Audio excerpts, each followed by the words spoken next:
like it.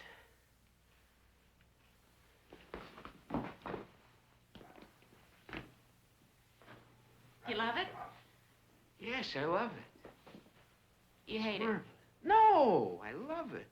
And when you warm it up, sweetheart, it's really gonna be great. Who the devil is that? I don't know. Maybe the welcome wagon. I hope not.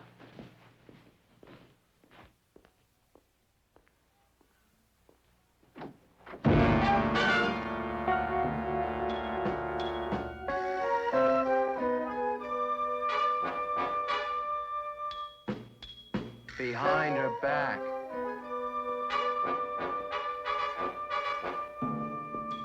Out.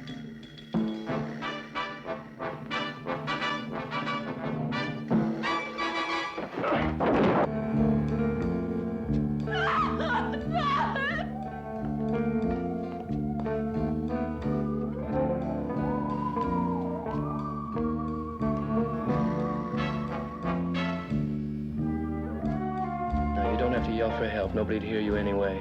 I'm going to call the police and tell them you're here. What are you gonna do with my husband? Do you care? Of course I care. Well, good. Because I'm going to sell him back to you.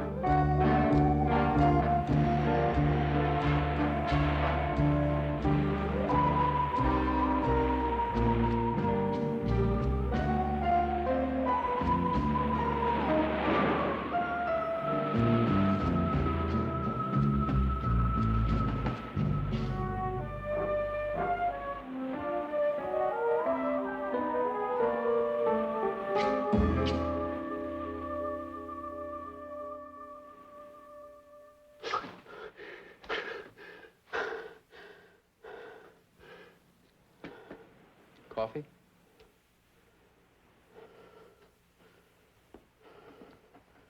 What time is it? 4 o'clock? Day or night? What's the difference? Just like to know how long I've been unconscious. Too long. You really had me worried. It's a kidnapping, right? With bodily harm. Which means I'm in as deep as I can get, so I won't hesitate to kill you. How much do you want? How much are you worth? Not much. Cash, I'd say about 10,000. There's a car, the house. Car's mine, the house is almost all mortgage. You picked the wrong man. No, I didn't. You sent your wife here to L.A. a week ago. You flew to Switzerland from Oklahoma City last Monday. You spent 1 hour and 10 minutes in the Geneva International Bank. Then you turned right around and flew here to L.A. I think you had between $360,000 and $370,000 in that bank account in Geneva. You had it transferred here, and you really haven't had a chance to spend a cent of it. How much do you want? All of it, Mr. Waller. All of it. I'll ask for $400,000, but I'll settle for all you've got. Who are you? Oh, I'm just a kidnapper who happens to know how much your new bride is willing to pay to get you back alive. She won't pay it. Oh, yes, she will. She's going to get a note telling her exactly how to get the money to me. She'll have 24 hours to do it. And if she doesn't, I'll shoot you. I'll let you write the note. I'm sure you'll do a very persuasive job. Because your life depends on it.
Stop your vehicle.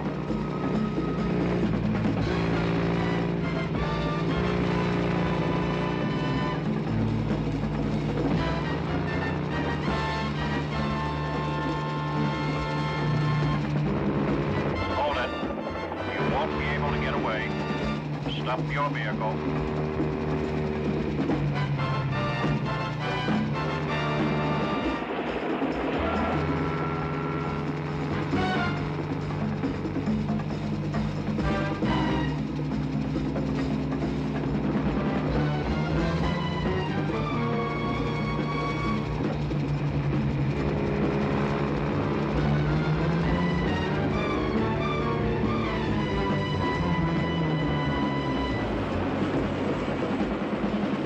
Stop your vehicle.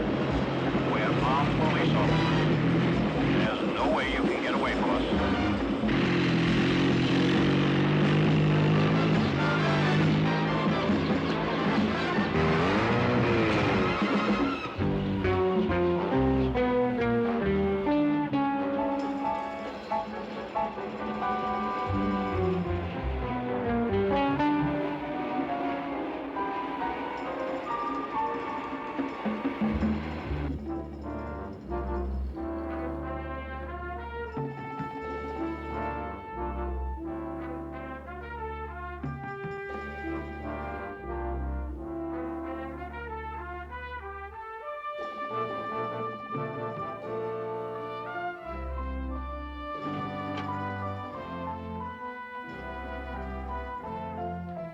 There he is, John Doe.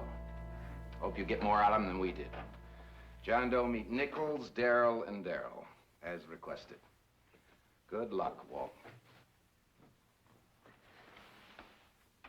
Well, that's a good start. I gather you haven't said anything to him. No, sir. Good. I'm Walter Nichols, and this is Brian and Neil Darrow. Hello. How'd you happen to ask for us? Oh, my cellmate, it's Horace Carter. Well, that's hardly a recommendation. We lost his case. Now, Horace still says you're tops. Remind me to cancel Horace's bill. Well, sit down, John.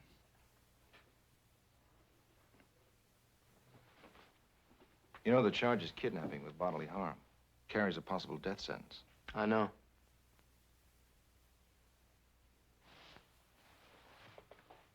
Are you guilty? Yes. Can Mr. and Mrs. Waller identify you? Oh, Mr. Waller can, I think. Well, under the circumstances, I don't think there's much we can do for you. No, I guess not. Do you want to tell us your name? Miles Baker. Miles Baker. Yes, sir. The man you kidnapped, his real name wouldn't be Miller, would it? Yes, sir, it is. Well, that makes things a little different, doesn't it? Well, I don't know. Does it? Well, we won't lose you to the death house, anyway. Obviously, you know something we don't. Well, you fellows don't read enough. I keep telling you that. How old were you then, Miles? I was 13. All right, that'll do for now. I want to talk with my colleagues here, then we'll get together again. And keep right on saying nothing, you hear me? Absolutely nothing. Yes, sir. And don't worry, your cellmate was right. We're tops. And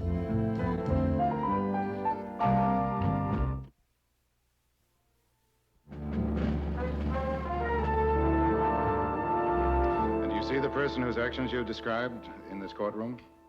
Yes, sir. He's right there. Let the record show that the witness indicated the defendant, Miles Baker. And did you see the defendant again after he left you, bound and gagged, in the shack at Alder Beach? Not until today. Thank you. Your witness.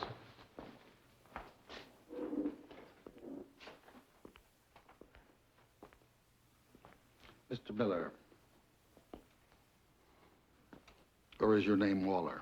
It's Miller. I don't have to tell you, Mr. Miller, that Miles Baker, at the age of 13, was also a victim of kidnapping, do I? Objection. Irrelevant and immaterial. Mr. Nichols, I'd like you and Mr. Skinner to approach the bench.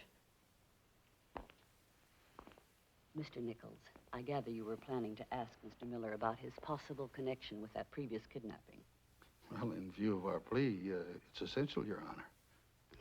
Well, you'll have to find some other way to accomplish your purpose.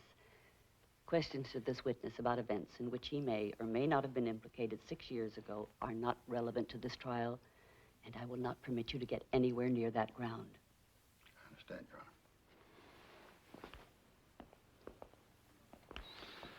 Mr. Miller, the prosecutor asked if you paid a ransom to the defendant. And you said yes. How much money was paid? $380,000. And you had just transferred that money to Los Angeles from a Swiss bank. Isn't that so? Yes. How did you acquire that money? Objection. The question is irrelevant and immaterial. I withdraw the question, Your Honor. And I have no further questions for this witness. And, Doctor, what tests, if any, did you administer to the accused?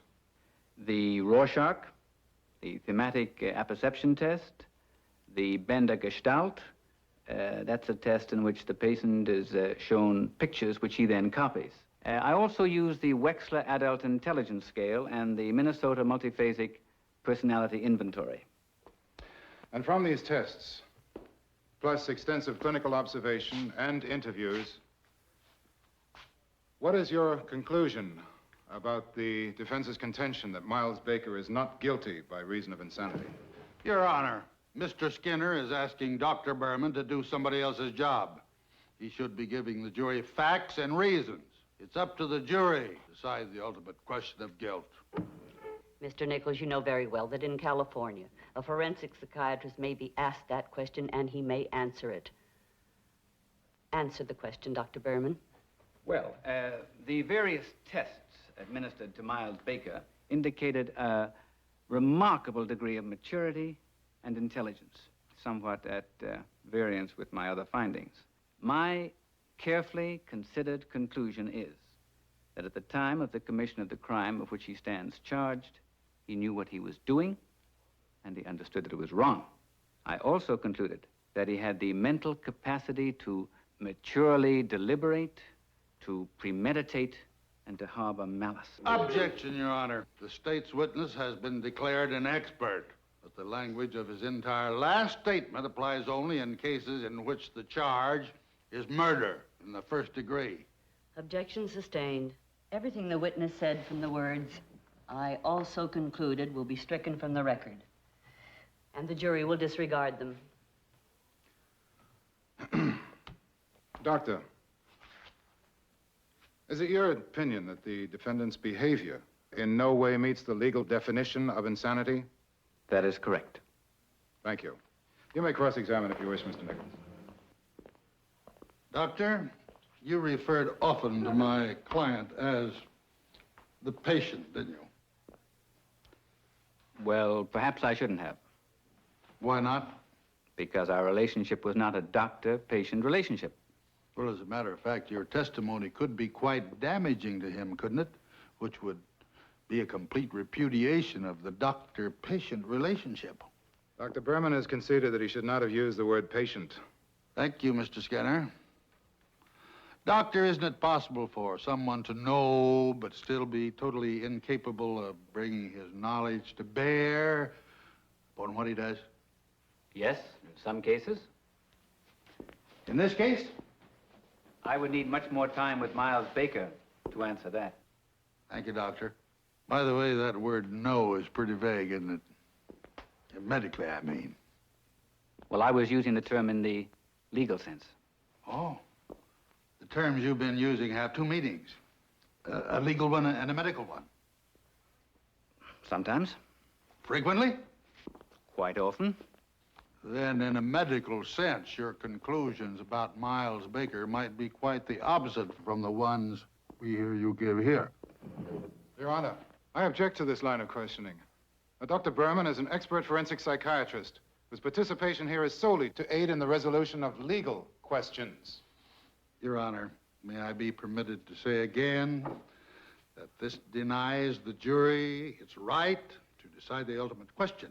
They have a right to know the expert's medical opinion, not just an expert legal opinion, which could give the jury impression that they have no choice in their deliberations. These questions have been raised in the past, Mr. Nichols, and clearly answered. You will refrain from discussing the jury's options, and you are not to pursue this line of questioning. Yes, Your Honor. Doctor, we now understand that you are here to give opinions pertaining to legal issues only. You testified that you administered to the defendant a number of tests. Is it true that there are no standardized tests relating to the legal definition of insanity? Well, Doctor? Yes, that's true. Is there any reason why your testimony was almost entirely confined to your conclusory opinion? Objection. Mr. Nichols is now badgering the witness. I'm going to sustain your objection, Mr. Skinner. But I agree that the interests of justice might have been better served if Dr. Berman had spent more time on the reasons for his conclusory opinion. Thank you, Your Honor. Doctor, you spent considerable time with my client, didn't you? Many hours? And is it your firm opinion that he is not in need of psychiatric treatment? I didn't say that. I said he was not mentally ill or insane in the legal sense. You don't believe he's in need of psychiatric treatment? I think he probably is. Dr. Berman, in the medical sense, as the term is used in your profession as a doctor of medicine, don't you believe Miles Baker is mentally ill? Objection. I see no reason why the question shouldn't be answered, Dr. Berman. Medically speaking, the phrase mentally ill is much too broad and ambiguous. If Miles Baker is in need of psychiatric treatment, isn't he mentally ill? I believe the defendant is suffering from a compulsive, obsessive neurosis for which he needs treatment. Thank you, Doctor. No more questions. Doctor, is a neurosis considered a form of insanity, either medically or legally? No, it is not. Thank you. You're excused, Doctor. Yes. I began treating Miles Baker when he was 15 in Kansas City, Missouri, where I practice. Why were you called in to treat him? Shortly after his father's death, he ran away. When they found him, they brought him to me for psychiatric examination. And what did that examination reveal? He ran away to find the man that he believed had kidnapped him. Of course, it was a largely hopeless goal, but he subsequently ran away 3 more times in pursuit of it. He ran away 3 times while you were treating him? Yes. Miles was compulsively obsessed with the idea of finding this man. He wouldn't he couldn't discuss it rationally. Somehow he got a hold of the transcripts of his kidnap case. He told me that he stole them. I believe he did. He read every document, every article, every news item they could find. And then one day he developed an interesting theory. He thought that the kidnapper was waiting for the statute of limitations to run out. That's when his pattern changed. He became quiet and withdrawn. Well, he was waiting for the man to surface, as he once told me. How long did you treat him? Till he was 18. Had his condition improved? No. His compulsive, obsessive neuroses had deepened. You consider him to be mentally ill? If I hadn't, I would have made room for somebody else. My caseload is very heavy, too heavy. Did you consider Miles Baker to be insane in the legal sense? Mr. Nichols, the legal definition of insanity is as far removed from the practice of psychiatry as witchcraft is, perhaps a little more removed. Dr. Howe, the jury must make the ultimate decision here on matters of a highly technical nature. I believe you can help us. Do you believe Miles Baker, during the time you treated him, was possessed of free will? No. As I understand the term, he certainly didn't have free will. In connection with this obsession, was Miles Baker able to understand legal responsibility? No. In that connection, he wouldn't and couldn't conform his behavior to the law. Thank you, Doctor. Mr. Skinner? Dr. Howe, is free will a term used by psychiatrists? No. But it's a term that's used by laymen, by ordinary people, sir. And if I'm not mistaken, we're here to make ourselves totally comprehensible to a jury of ordinary people. Are you acquainted, Doctor, with the principles of forensic psychiatry? Thoroughly. You don't agree with those principles, do you? Not all of them. For example, I don't think that forensic psychiatrists should be allowed to answer as experts the ultimate question of guilt. Other jurisdictions, they're not, you know. California's the exception, not the rule. Your Honor, I ask that the witness's last reply be stricken from the record as non-responsive. I agree. The answer will be struck, and the jury will disregard it. And I now object to the question. Sustained. No more questions. You're excused, Doctor. Thank you. Defense calls Miles Baker to the stand. You do solemnly swear that the testimony you may give in the cause now pending before the court shall be the truth, the whole truth, and nothing but the truth, so help you God? I do. State your name and be seated. Miles Baker.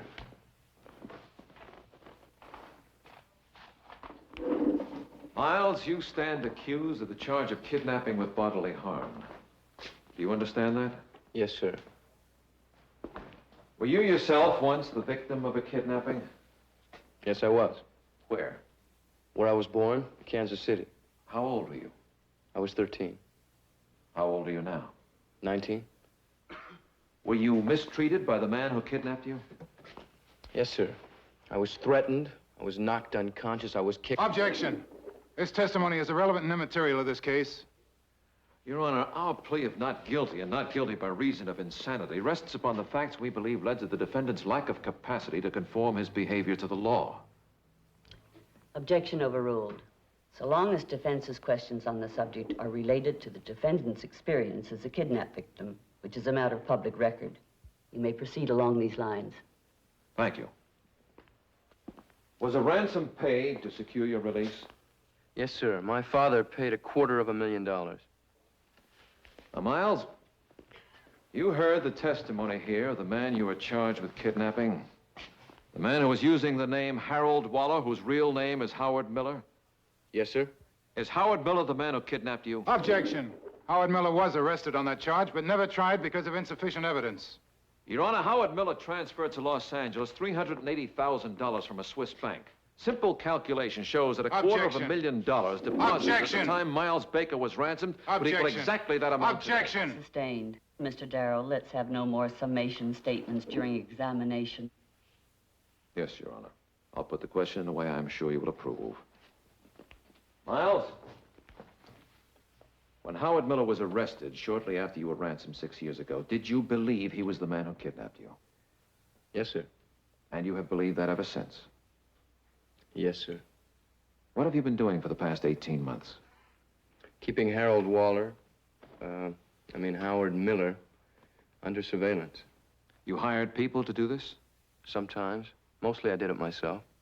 Spending how many hours per day on the average? Oh, 14 to 16. Why did you wait till 18 months ago? That was when the statute ran out.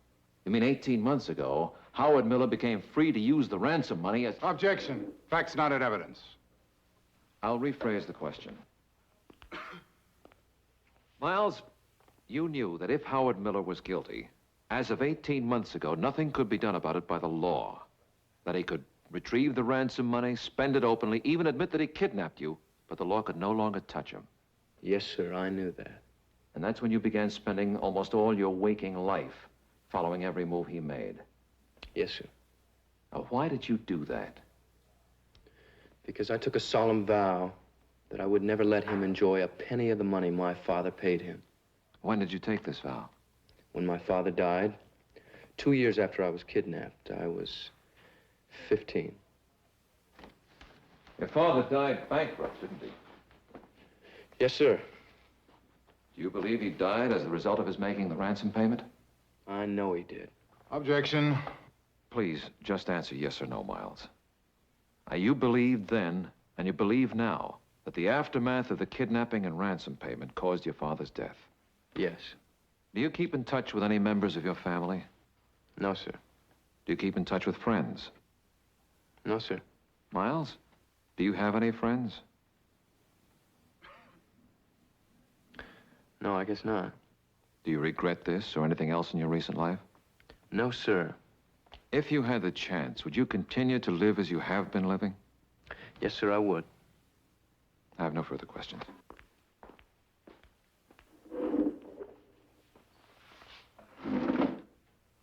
Miles Baker. Did you kidnap that man? Yes, sir, I did. And did you understand the gravity of that act? I don't understand the question, sir. I'll withdraw the question. Did you carefully plan that act? Yes, sir. All but hitting him. I didn't plan that. Because you understood the gravity of that act, isn't that so? Of which act, sir? Well, you knew what you were doing was wrong, didn't you? No, sir. I don't think it was wrong. But you just stated that you didn't plan to hit Mr. Miller. Isn't that because you understood that it was wrong to hit him? I said I didn't plan it. I don't think anything I did was wrong. I hit him because he jumped me. You'd do this all over again if we gave you the chance, wouldn't you? Yes, sir. You had no interest in the ransom that you forced Mrs. Miller to pay? No interest in the sum itself, the $380,000? I wanted to make sure he never got a chance to spend it. You had no interest at all in spending it yourself? No, sir. $380,000 means absolutely nothing to you? No, sir. I mean, that's right. But when you tried to flee from a pursuing helicopter, you took the time to grab the money before you left, isn't that right? Yes, sir. I didn't want to escape and leave the money. It would have gone back to Miller. Do you believe you know the difference between right and wrong? Objection calls for an opinion, and an expert opinion at that. I think the question as put is proper. I'll allow it. Do you believe you know the difference between right and wrong? I think so, yes, sir. And at the time you kidnapped Howard Miller, did you know the difference then? Yes, sir. No more questions.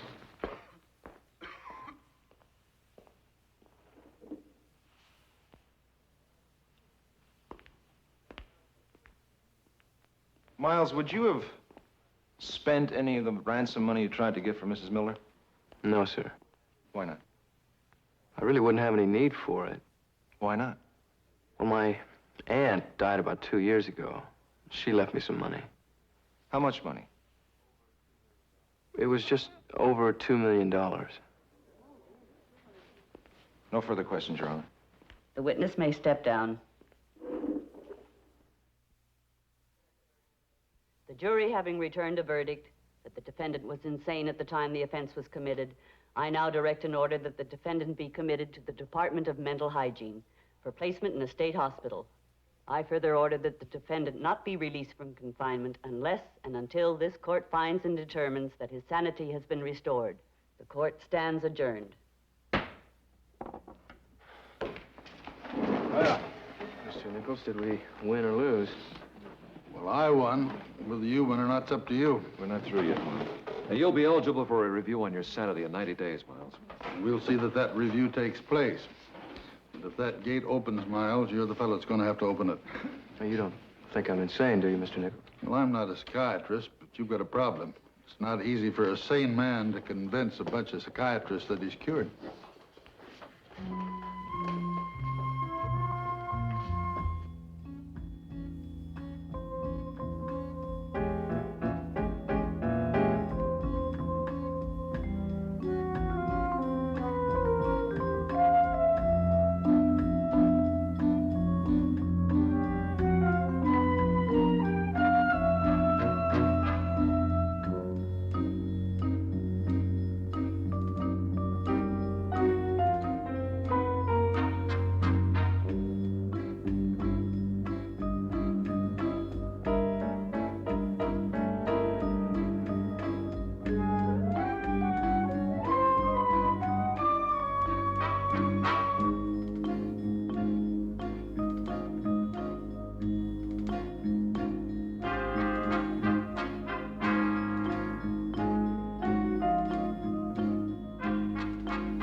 Mr. Nichols.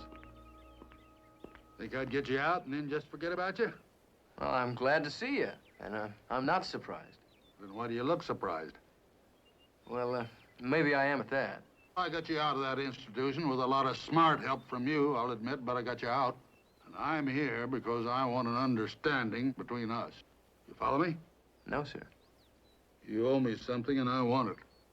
I want you to forget about Howard Miller. Now, he committed a crime and got away with it. It's not up to you to play cop or judge or jury. Mr. Nichols, they cured me in there. I had some of the best psychiatrists in the country working on me. Save that gut for them and the committee. I told you my opinion when you went in.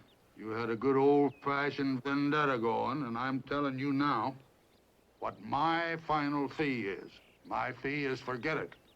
Go to school, make something of yourself. Make me glad that I helped you. But forget about Howard Miller. Mr. Nichols, you can be glad you helped me. They turned me off of Howard Miller and on to other things. I may even study psychiatry, I don't know. But talk to the prison psychiatrist. They'll tell you I'm cured. I did talk to him. Well, then you know. I'm all right now. All right, Miles. I assume then that I have your word. And my gratitude. All right. That settles it. Do you need a lift? No, I bought a car. I think that's it. All right, I'll let you give me a lift to the parking lot.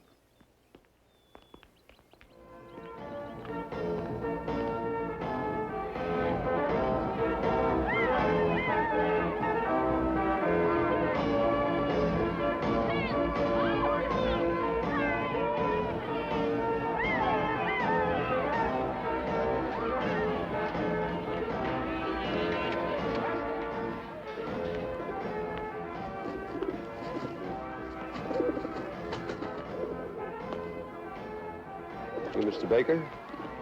Yeah. I'm Cates. What can I do for you? Well, you can sit down, Mr. Cates.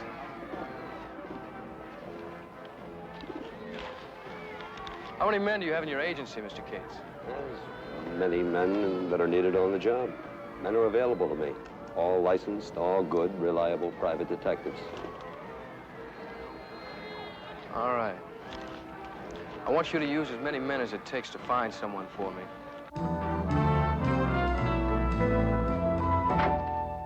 Sorry to break in on a brilliant thought, Walt, but there's something I think you'll want to know now. Thanks, Brian. Well, Paul, how are things down at the Bastille? Crowded, depressing, and getting worse. And I also have some bad news for you. Why are you smiling? Well, it's your bad news, not mine. All right, give it to me. Miles Baker. What about him? He just took off for New Orleans. So, New Orleans is a nice city. After I got a report, he's doing business here with local private detectives. What kind of business? I don't know. But I can make a good guess, can't you? How are you doing on the Heathfield case? Oh, no, I'll be on it another week, maybe longer. Anyway, you're the one that's hung up on Miles Baker, not me. Neil, you in there? Neil, would you come in here, please? Why do you use the intercom, Walt? I could hear you through the wall. Sorry. I'm glad you're in here. You got to go to New Orleans. Thanks for coming by, Paul. Now I owe you a favor. Good luck, Counselor.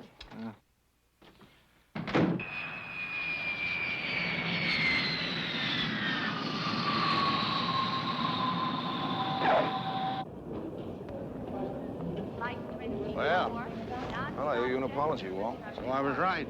He has more agents working for him than J. Edgar Hoover. Has he found Miller? Well, no. Apparently, Miles has some reason to believe that Miller's in New Orleans, but I don't think he's found him. Did you talk to Miles? No, I couldn't get near him. I'm going to catch the next plane to New Orleans. What about packing? Pack for me. Rosemont Hotel.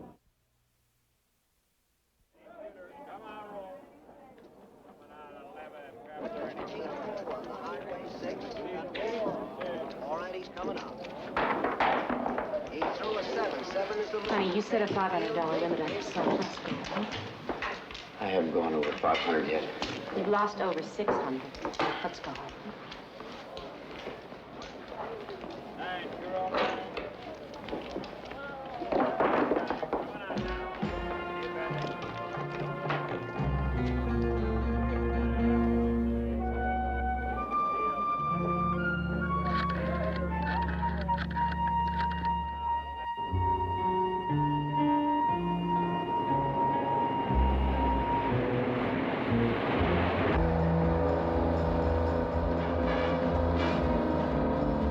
What's wrong?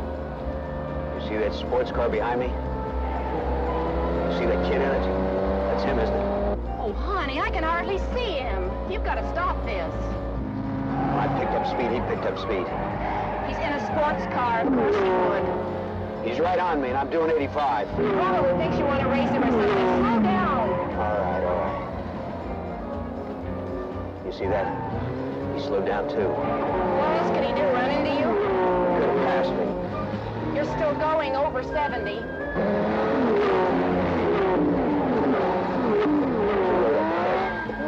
going to turn. If he turns, too, I know it's him. And if it is, I'm going to kill him. Now, give me that gun over there. Oh, honey, you're acting crazy. Please, Give me that gun over there. No! I won't.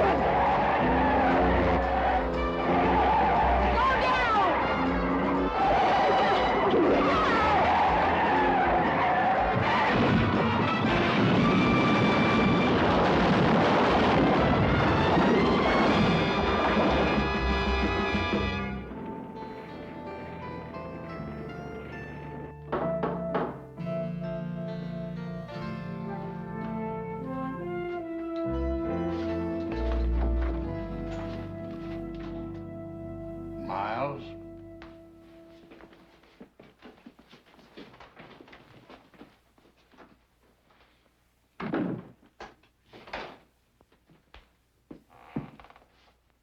You lied to me. You gave me your word and you broke your word. That's true, Mr. Nichols, I did. You made the psychiatrist play straight man for you. That's an old story. But I don't like it when somebody makes a straight man out of me. And that's what you did with a sweet smile on your face. Yes, sir. I guess I did. And you're not a damn bit sorry about it, are you? No, sir. Then tell me why not. Because I gave my word to my father. And that comes first. You gave your word to your father. When? In his grave. Tell me about that, Miles.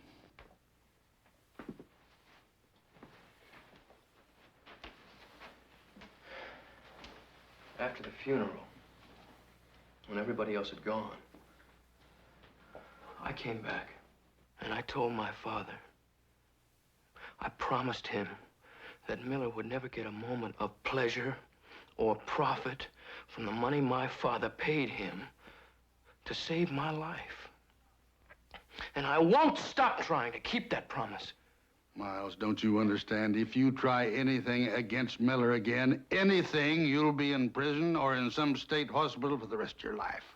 How do you think your father would feel about that? My father is dead. And Miller killed him. You didn't answer my question.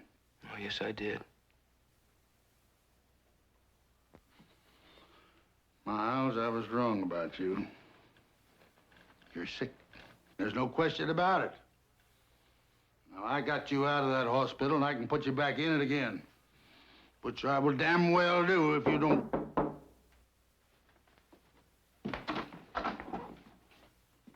Maybe I should come back later. No, come in. This is my attorney, Walter Nichols. It's okay for me to talk? Yes. I found the subject, him and his wife. She's okay, but he's in bad shape. They're at St. Joseph's Hospital.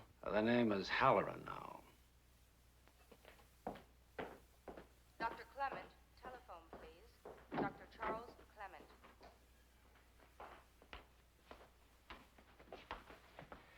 Are you the gentleman who inquired about Mr. Halloran? Yes, I am. Are you a relative? No, I'm a lawyer. I'm afraid I have only a legal interest in Mr. Miller's condition. Did you say Miller? That's his real name. We're talking about the same man, Doctor. Yes. I see. Well, I'm sorry. He was very badly burned, and he died a few moments ago. Thank you, Doctor.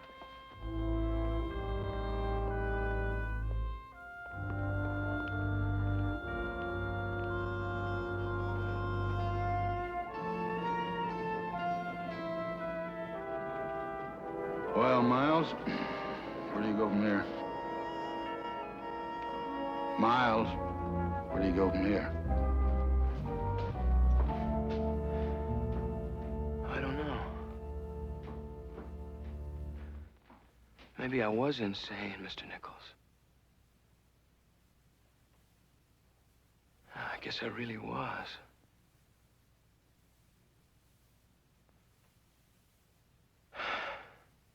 But it doesn't matter. It's all over now, isn't it? Well, Miller's wife will inherit that money, you know, and no one can take it away from her. Well, that doesn't matter. He only met her 10 months ago. She didn't kill my father. She didn't even know about it.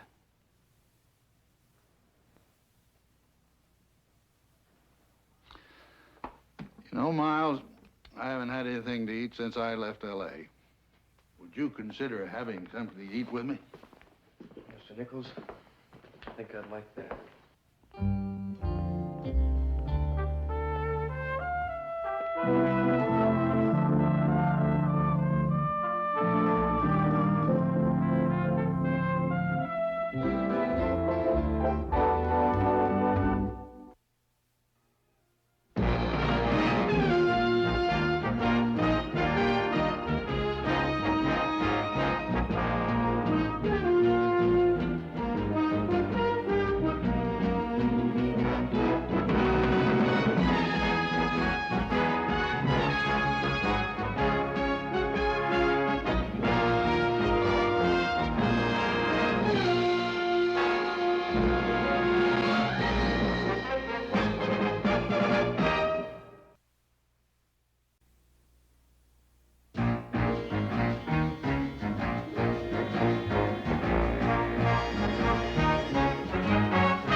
Down this way.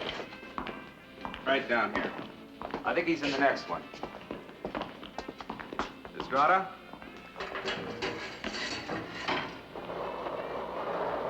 Come on, Estrada. You got some lawyers here to see you.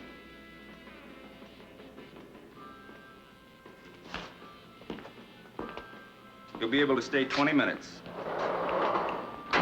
Wait a minute. We'd like to use one of the council rooms. Oh, I'm sorry, but all the council rooms are in use right now. Mr. Estrada, my name is Walter Nichols, and this is Brian Darrell. You from the public defender's office? No, we're private attorneys. Your mother is a friend of Mr. Nichols' secretary. She asked us if we could help.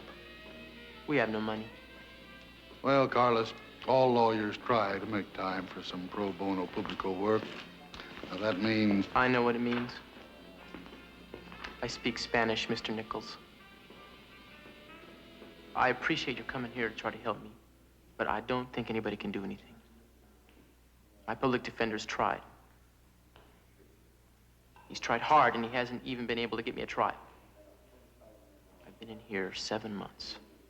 Have you been offered any kind of a deal? Sure, that's all I keep hearing. Plead guilty. Make it easy on yourself and everybody else. Take a plea. Go free. Have you thought about accepting a deal? I thought about it. but I can't do it. It'd be a lie. See, I got a mother and I got brothers and sisters who look up to me. I told them I'm innocent, and that's the truth. What am I supposed to do? Plead guilty and then tell them I'm really not? They wouldn't understand that. It'd destroy them. We're all going to be destroyed. We're all guilty, and we're all going to be punished. In here or out there. It doesn't really matter. Come on, Wes, relax. Get enough punishment, that's for sure.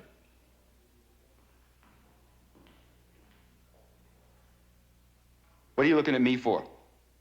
I'm not doing anything. He's all right, he's just a little shook. They had him up at the state hospital for the criminally insane. He's supposed to have killed some people. Now they say he's well enough to be tried. What do you think? Can you get me a trial? Well, first, you have to request us as your attorneys. Then we have to touch base with the public defender's office and get the court's permission to come into the case. Okay, I request you. Now, how long is the rest of that stuff gonna take?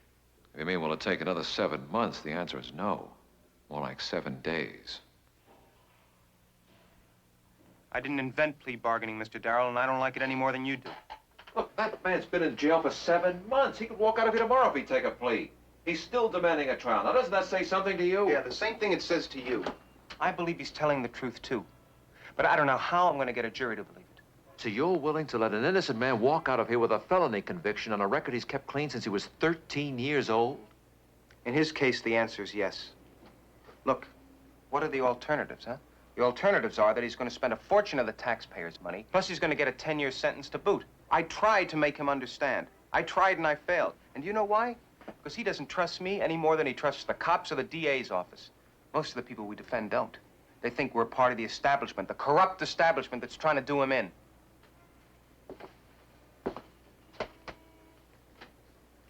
You don't work for City Hall, so you've got a better chance of convincing him than I do. And I want you to know that I am grateful for his sake that you're taking over this case. I know that once you analyze this, you're going to agree with me that it is in his best interest to accept a deal.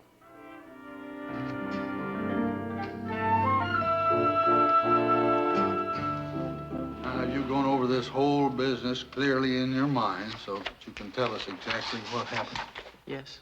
Carlos, I want you to pretend that we're members of a jury. Now, there's a strong chance that we won't be inclined to believe you.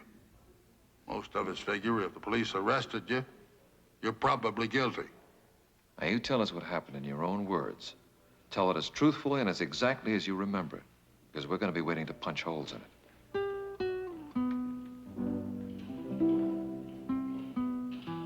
It was last summer.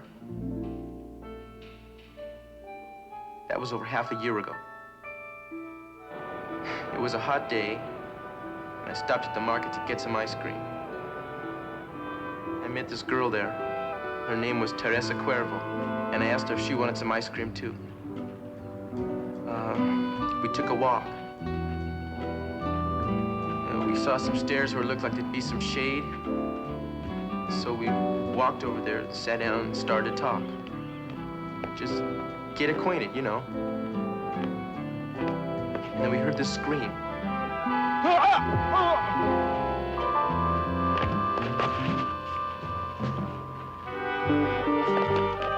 Teresa was scared. She told me before that she didn't have no papers. I ran over to the guy to see how badly he was hurt, and he opened up his eyes. And that's when he saw me. Girls who are in the country illegally are always afraid they'll get arrested and thrown in jail. So when Teresa ran, I left the man there. I knew that if she got away, I'd have no way of finding her.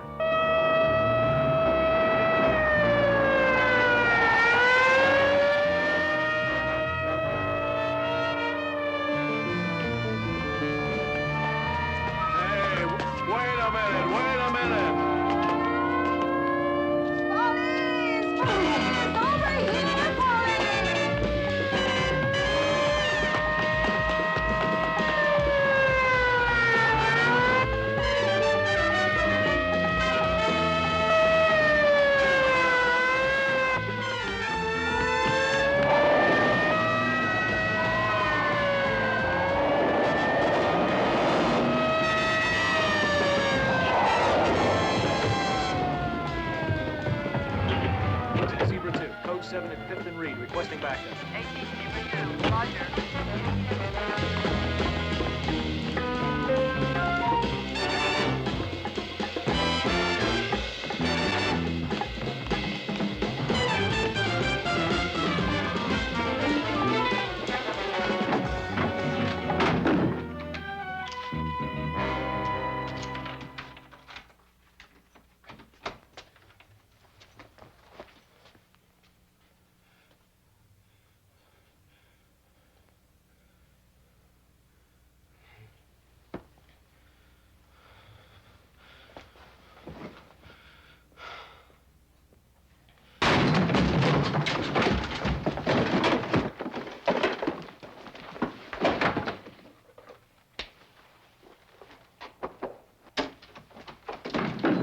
That was it.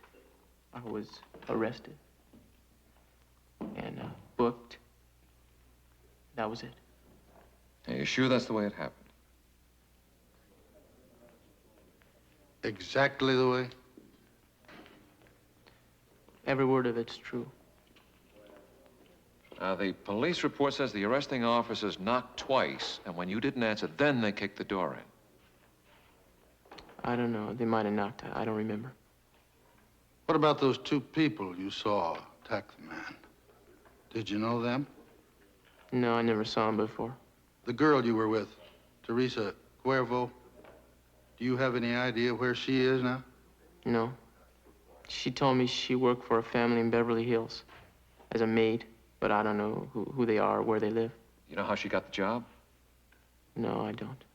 Do you think she might have gone back to Mexico? I don't know. Well, what part of Mexico is she from? I don't know. Please, can't you make him understand? We're all guilty. They know that. They're never gonna let us go. Can't you make him understand that?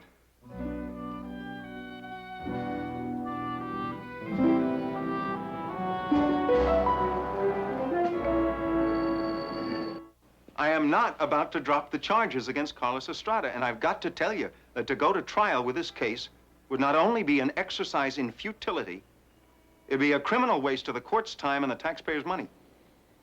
Does the district attorney's office believe protecting constitutional rights is a waste of the taxpayers' money? I didn't say that, and you know it. But you did say if my client pleads guilty to a lesser charge, he'll go free, and if he continues to insist on his innocence, he'll stay in jail. That's exactly right. Doesn't that sound peculiar to you? Not anymore. Overcrowded courts are a fact of life I've learned to live with, and until a whole bunch of laws are changed, so should you. In other words, you're telling me don't fight City Hall. Yeah, I guess I am. I'm sorry I can't take that advice.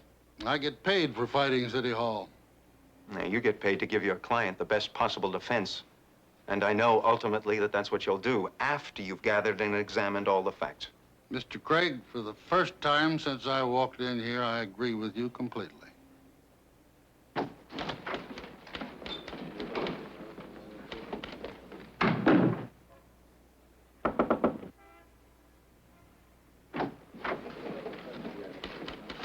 Something else. I want to make an official request to have Carlos Estrada moved to another cell at the jail. Mind telling me why? Because I don't like the idea of him having to share his cell with a dangerous and possibly homicidal paranoid. And now you're practicing psychiatry? It doesn't take a psychiatrist to see that man should never have been released from the state hospital. Now, will you get him moved? I doubt it. That jail is badly overcrowded, but I'll put your request through channels. With a little pressure, properly applied. Mr. Nichols, I got the feeling that you don't need any help when it comes to putting on the pressure. But I don't think they'll move your client. If his cellmate's as dangerous as you say he is, he wouldn't be in there in the first place. That's one of the few points in which I sincerely hope you're right.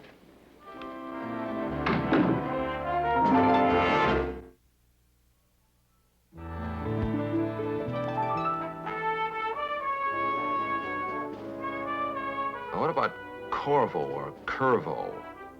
No, sir. No one by those names have ever been registered with our agency either. All right, thank you. You're welcome.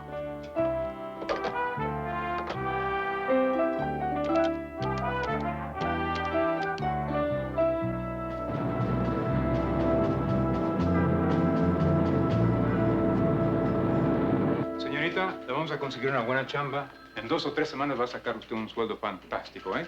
Muchas gracias. Adiós, señorita. Yes, sir. Can I help you? I certainly hope so. Won't you please sit down? Graciela, por favor, no interrumpa la entrevista con llamadas telefónicas, ¿eh? Gracias.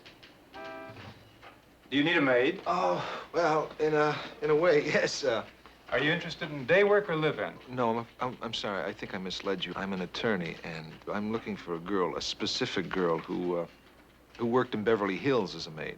A client of mine is in very serious trouble. His defense depends on whether or not I find this girl. How do I, do you have any identification? Yeah, of course.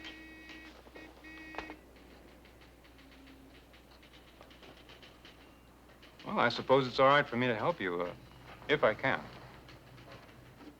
Her name is Teresa Cuervo, and I believe she worked for a family in Beverly Hills a little over 6 months ago. What family? That's what I don't know. I was hoping I'd find that out. Do you have a Teresa Cuervo registered here? Well, that's possible. Cuervo. We had a Margarita Cuervo. Now, we just placed her last week. No, that couldn't be her. She wasn't in the country 6 months ago. Nope. We have no record of a Teresa Cuervo, but that name sounds familiar. It does. Yes, it does. It's, let's see now. Cuervo. Teresa. Yes, I remember now. I think this is the girl that one of my girls got a job for. I remember it was Teresa, and I think it was Cuervo. I remember I was very angry with Angeles. You know, we work very hard to get our girls placed in nice homes, and then they turn around and they get jobs for their friends, so they don't have to pay the commission. Mr. Garcia, who is this Angeles? Angeles Diaz, the girl who got this Teresa the job in Beverly Hills. Do you know where this Angeles might be now? No. She went back to San Salvador, about a month ago. I don't know where she lives there. Well, how about the family you say Teresa was working for in Beverly Hills? You know where they live? Yes, I do. It was the Morleys. You see, that's why I was so angry with Angeles. I'd placed several girls with the Morleys before, and I haven't placed one since then. They don't like paying the fee either. I've never had anybody by that name working for me. Please, Mrs. Morley, there really is no reason to be on the defensive. I'm not from the Immigration Service. I'm a lawyer. And I'm only trying to find this Teresa Cuervo because I want to call her as a witness in a case I'm working on. Well, it doesn't really make any difference, Mr. Darrell. The name of the girl who worked for me at that time was Maria Lopez. I see. Well, do you remember anything about her? What she looked like? Was she, say, in her early 20s, about 5'2", 100 pounds? I guess that general description would fit her. And many others, too. Did she have papers? No, she didn't. Most of them don't, you know. And then they're so terrified that they're going to be caught and put in jail that they very often use assumed names. Did she speak English, Mrs. Morley? No. Girls without papers don't speak English. Well, how did you communicate with her? Well, you know. Low Pigeon Spanish and mostly sign language. Mrs. Morley, how long ago did she leave you? I guess it was about 6 months. She just went on her day off and never came back. Did she happen to tell you where she was from in Mexico? Well, if she did, I don't remember. I'm sorry I can't be any more help. But as a matter of fact, I don't even know if we're talking about the same girl. You know, I mean, I've had 12 of them working for me over the past 8 years. Thank you very much, Mrs. Morley. Yes, goodbye, Mr. Darrell.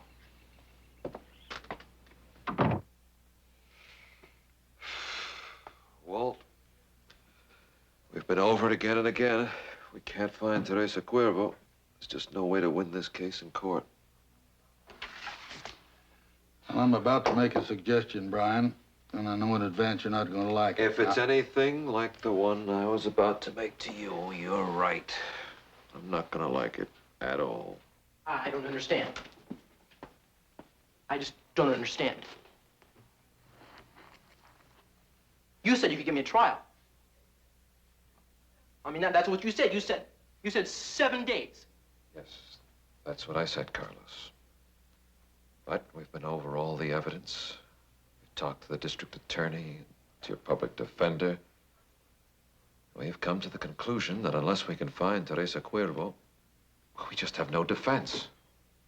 Oh, sure, we can get you a trial, all right. We just don't think we can win it. Are you telling me to plead guilty just like everybody else? We can't tell you to plead guilty to something you didn't do.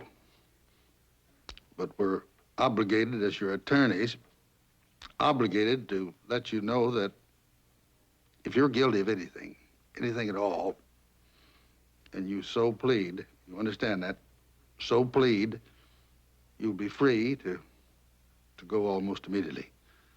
Now, if you plead not guilty and go to trial, you'll probably go to jail for 10 years or more. You understand what I'm saying?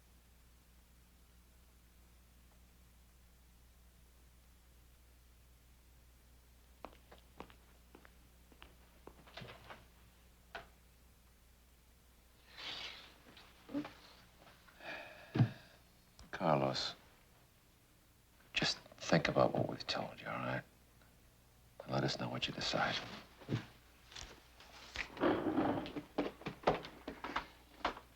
All right. I'll tell them what they want to hear. I'll take a plea.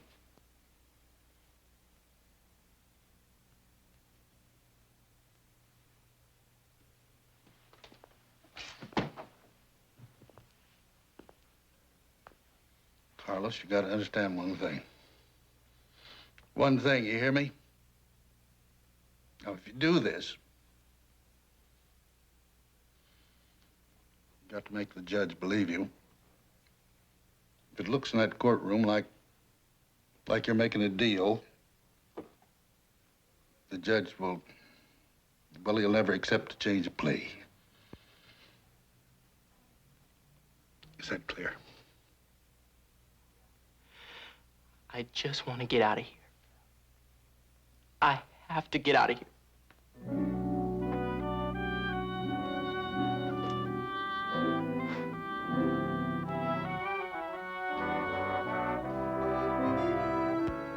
This is not very encouraging, Mr. Halpern. I see he's already been remanded to the Youth Authority 3 times. Motion denied.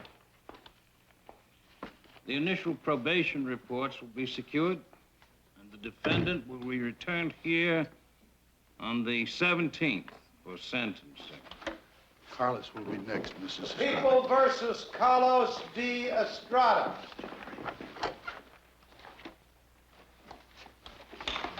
Ready for the people, Your Honor? The defense is ready, Your Honor. I see that the district attorney's office has requested dismissal of all charges except one, and reduction of that charge to one of assault with a deadly weapon. Yes, Your Honor. The nature of this case is such that we feel a conviction on that charge will be in the best interests of the people. I see that you have changed your plea to guilty. Yes, Your Honor. You're changing your plea voluntarily? Yes, I am. Does counsel for the defense join in the amended plea of guilty to the charge of assault with a deadly weapon? We do, Your Honor. Very well. Mr. Estrada, are you changing your plea without coercion? Without anyone forcing you or promising you anything? Yes. Have you been informed of all defenses available to you? I have. And you are pleading guilty because, in truth and in fact, you are guilty of the charge?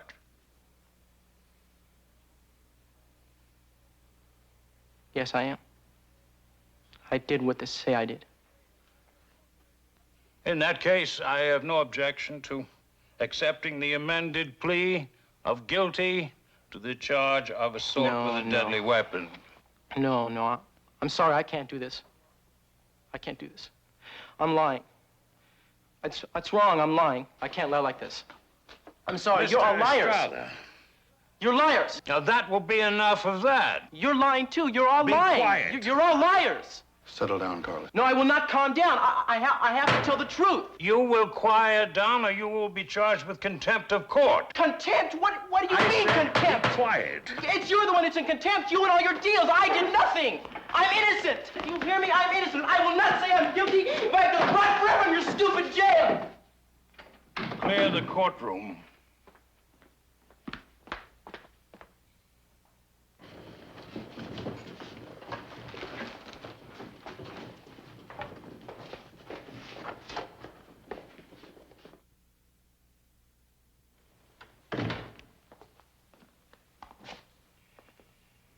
You'd better start by telling me what that was all about. I don't know. I was informed by counsel for the defense that their client was ready to plead guilty. He thought he was. He thought he was ready to do anything to get out of that jail. Are you gentlemen sure that you explained your client's options to him carefully enough? I mean, didn't he understand that Mr. Craig and the court were trying to make it easy on him? With all due respect, Your Honor, Mr. Craig and the court were trying to make it easy on themselves. It goes both ways, young man, and you know it. Your client accomplished nothing by his behavior now, except to get himself deeper in trouble than he was before. Does that mean you're considering charging him with contempt? Of course I'm considering it. The man ignored my warnings, and he totally disrupted my court. Your Honor, that young man is under great emotional stress. Now, even if he weren't, you can't expect him to understand the administrative problems of the Superior Court any more than he can understand why he's being offered the key to the jail door if he'll confess to a crime he didn't commit. Don't you think you should explain it to him? He just won't accept it. I don't know about you, but I can't help admiring a young man who refuses to go along with the idea that a lie will set you free. I can't disagree with your view on that, Mr. Nichols. Then can I tell my client that he'll get his day in court soon? That he won't be cited for contempt? And that he'll be tried without any ill feeling as a result of his behavior here today? Mr. Nichols, no man has ever stood before me without getting a fair and impartial trial. I would be less than candid if I didn't say that I resent any suggestion that it might be otherwise. As for the contempt citation, I will consider the mitigating circumstances before I make my decision.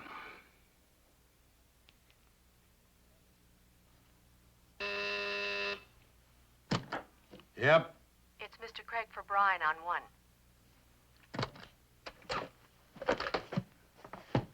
Yes, Mr. Craig, Brian Darrell. What? When did it happen? I see. All right. Thank you very much. What's that all about? Carlos Estrada just escaped from the county jail.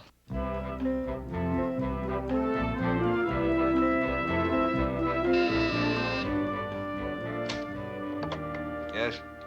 Mrs. Ellen Morley on 2. Okay. Hello? Oh, Mr. Darrow? Yes. Mr. Darrow, I might be able to help you after all. I got a telephone call this morning from a Mexican girl, and she asked to speak to Teresa. So, of course, the minute it happened, I figured that your Teresa and our Maria were the same person. You remember I told you they use assumed names sometimes when they don't have papers. Did you by any chance ask whether she knows where... Teresa came from in Mexico. Yes, that's right, Mrs. Morley. Of course I did. She said Teresa told her she came from Colima, south of Guadalajara.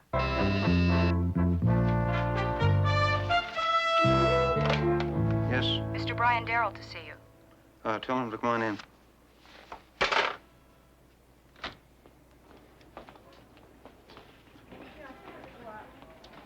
Mr. Craig. Oh, hello, Mr. Darrow. I'm really sorry about what happened. You had a tough enough job ahead of you. Yeah, if I wore a hat, I'd be here hat in hand. I need your help. What can I do? Thank you. We've been looking for Carlos Estrada. If we can find him before the police do, we hope we can talk him into giving himself up. I'm sure that's something we'd both like to see happen without any violence. Of course. But the odds are the police will get to him before you. I just don't see where there's anything I can do to help. Ah, but there is. If we find him first and he gives himself up, I'd like some assurance from you that you won't prosecute him for anything but the original charge. Oh, I don't know. I really don't know if I could get approval to do that. Look, I'm going to need something to convince him that he'll be treated with humanity. I realize that, but I just hate to make promises I can't keep. Mr. Craig, we've just found out where Teresa Cuervo lives in Mexico, and my brother's on his way down there right now. Are you sure the girl is there? No, but we have good reason to believe that she is. I know you don't want to see this kid hang himself when there's a chance he'll be cleared. All I'm asking for is your word that you'll try to help. All right, you got it. I'll do my best. Thank you very much.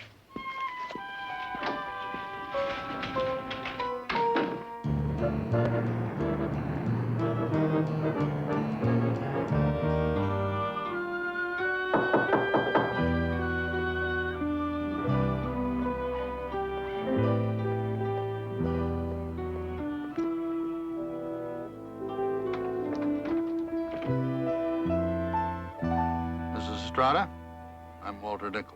May I come in?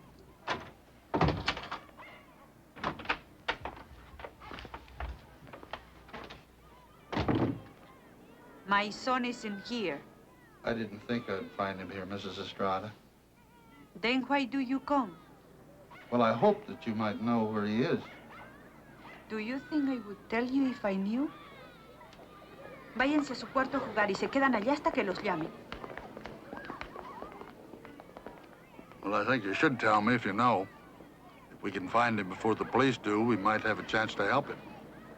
The way you helped him before? Well, he's in a different kind of trouble now. Deeper trouble. If the police find him first, which they will, if you don't help us, he might be hurt. Or he might hurt someone else. You don't want that to happen, do you? I don't want any of this to happen, but it happened. It is not easy to grow up in this neighborhood and not get into trouble, Mr. Nichols. Trouble is a way of life here. But not for Carlos. It was hard work, but he stayed out of trouble. And it all happened anyway. Then why not let us help him? If you know where he is, tell me. I do not know where he is. That's what I told the police when they were here. And that's what I am telling you. It happens to be the truth. And truth has been always very important in our family, Mr. Nichols. Even when it hurts. Well, I understand. Les dije que se quedaran en su cuarto y se van a estar allá hasta que yo los llame. If he gets in touch with you, will you let me know right away? No. I don't think I will. Then give him a message for me. Tell him we know where Teresa Cuervo lives, in Mexico. Where? Where does she live? In Colima. Will she come back? Will she tell them Carlos told the truth? Well, Neil Darrow is there right now to find her and bring her back to testify. Now, Mrs. Estrada, it's terribly important for Carlos to know this. If you hear from him, please tell him that with Teresa's help, we think we can win the case. If he'll give himself up. Will you give him that message? I will do what is best for my son. Goodbye, Mr. Nichols.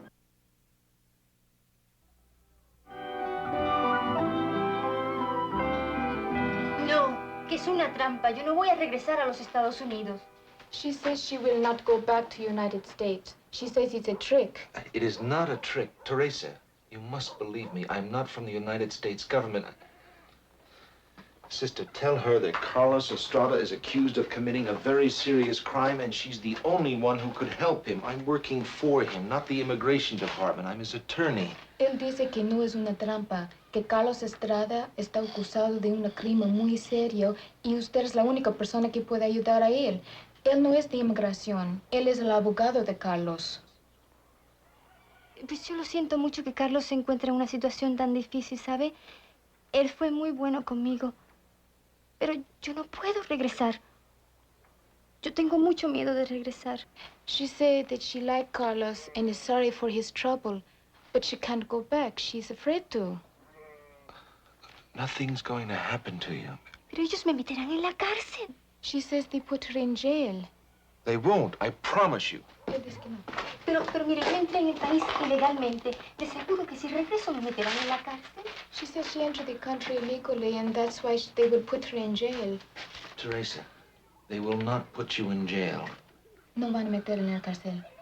Sister, the immigration department has already agreed El departamento de inmigración. not to do anything to her, providing No she van a hacer comes nada. back to testify, and I have that Si in usted writing. regresa para dar su testimonio, aquí dice eso, aquí en este papel. ¿Y si no regreso para dar mi testimonio, no hay alguna otra forma en que se pueda ayudar a Carlos? If she does not go back, is there no other way to help him? None. ¿Y qué le puede suceder a él? What will happen to him? You'll go to prison for at least 20 years. Lo van a meter en el cárcel por 20 años.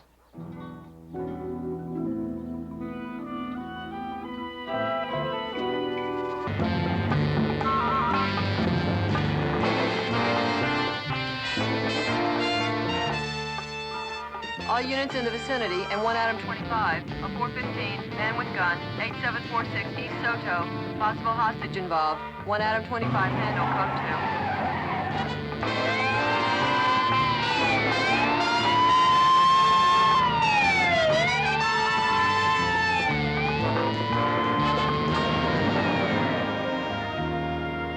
They've got Estrada. Good establishment police work, with the help of an anonymous tip. Well, where is he? Not in custody yet, but as good as. They've got him holed up in an apartment building, and he's got himself a hostage. All right, Estrada. Throw up the gun and come on down. One more chance, boy. Come on out. What's the address? 8746 East Soto. But you won't get near him without some help.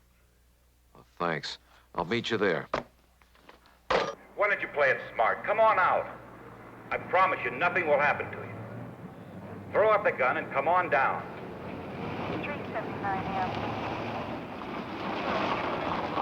Come on out. Play it smart, Estrada. Nothing will happen to you. Where is he? Up there. Throw up Second the floor. gun and come on out. Stay low and follow me. I promise you nothing will happen to you.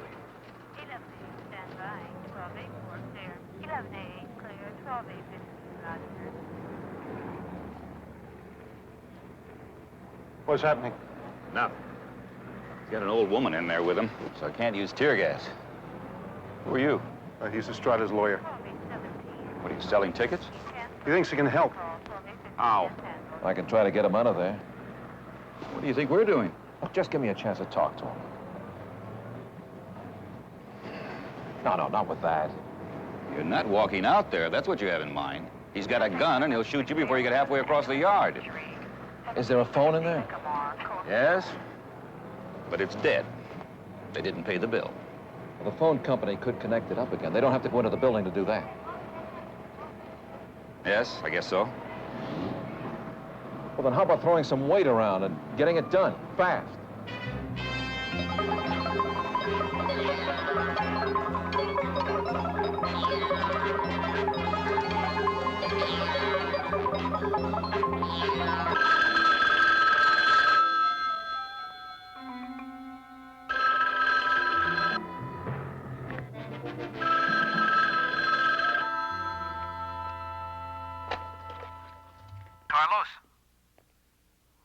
Carlos, listen to me. This is Brian Darrell. Please, I've got something very important to say to you. I want you to listen very carefully. What is it? More deals? No more deals. You're going to get your trial. I promise you that. Look, Carlos, if you come out of there now and no one gets hurt, Mr. Craig has promised not to prosecute you for escaping. And we think we may have found Teresa. So we've got a chance now to win your case in court.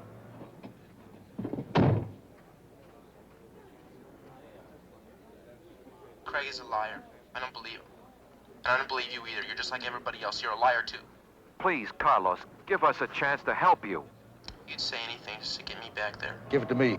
Neil called. It's okay. Carlos, hold on a minute. Walt Nichols just got here. He wants to talk to you. Carlos, Neil Darrow just called from Mexico. He has found Teresa, and she's willing to come back and testify for you. Now, it's safe for you to come out. Let's get on with your trial. I think we can win it.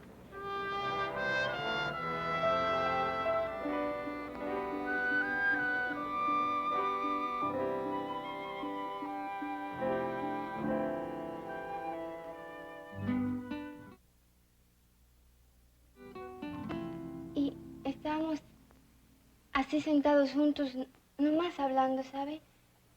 Y comiendo el helado. We were sitting together just talking and eating some ice cream. Entonces, así de pronto entraron dos señores y venían arrastrando a este otro señor. Then two men were dragging this other man in from the street. And what happened then? ¿Y después qué sucedió? Estos dos hombres agolpearon a este señor y le robaron su dinero. Carlos me abrazó así y me tapó la boca para que yo no gritara. Pero a mí me dio mucho miedo, ¿sabe? Y comencé a gritar y salí corriendo lo más ligero que pude. The two men beat the other man and robbed him. Carlos helped me to keep me from screaming. But I was frightened, and I did scream, and I ran as fast as I could. Carlos, por favor, perdóname. She says, Carlos, please forgive me. These two men, did you know them? ¿A estos dos hombres los conocías? No. Did you know the man who was attacked? ¿Conocía al hombre que fue atacado? No. Do you see him here in this courtroom? ¿Podría decirnos si se encuentra este hombre aquí en la sala?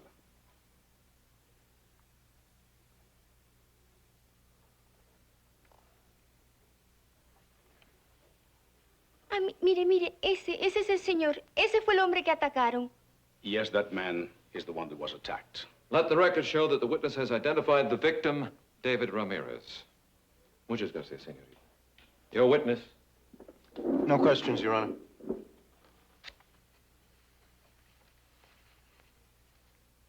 The truth, ladies and gentlemen, the truth is so important to Carlos Estrada that he was willing to suffer for 7 months in prison. More than half a year of his life he can never get back again, rather than take part in a game which has become accepted in the practice of law. A game which favors the guilty and hurts the innocent. An unnecessary evil called plea bargaining. The purpose of which is not to serve justice, but to relieve congestion in our courts.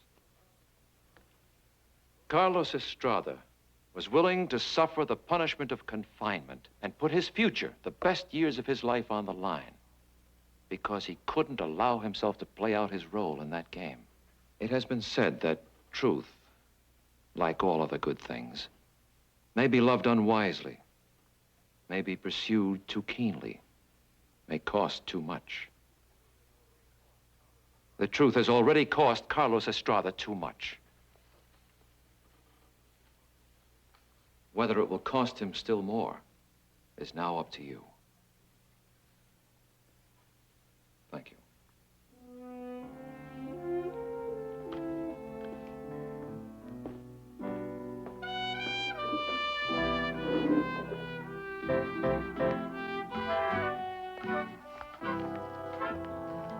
What do you think's taking him so long? The jury didn't get the case till late in the day. And it's every juror's right to have a good meal and lodging on the county. Yeah, they probably won't bring in a verdict till tomorrow morning. You think we really have a chance? Yeah.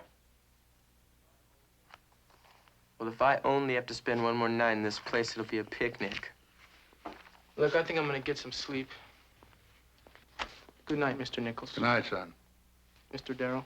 Good night, Carlos.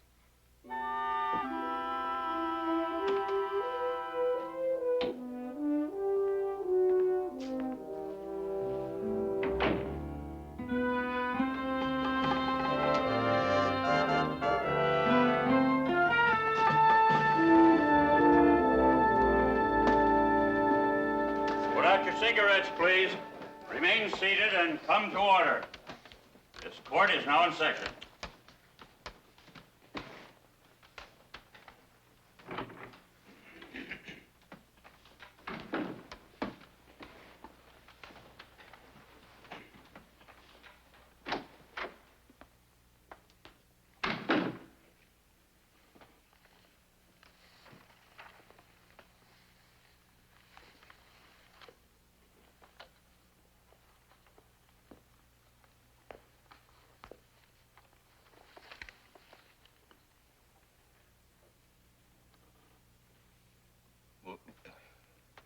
Will counsel approach the bench, please?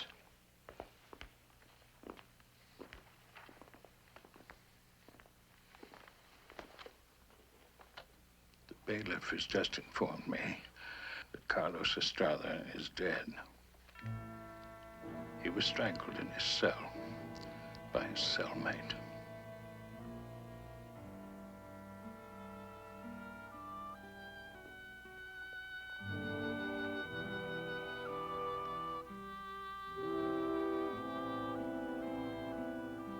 Ladies and gentlemen, something tragic has happened. I've just been told by bailiff that Carlos Estrada was found dead in his cell a few minutes ago. The jury is dismissed. This court stands adjourned. Excuse me.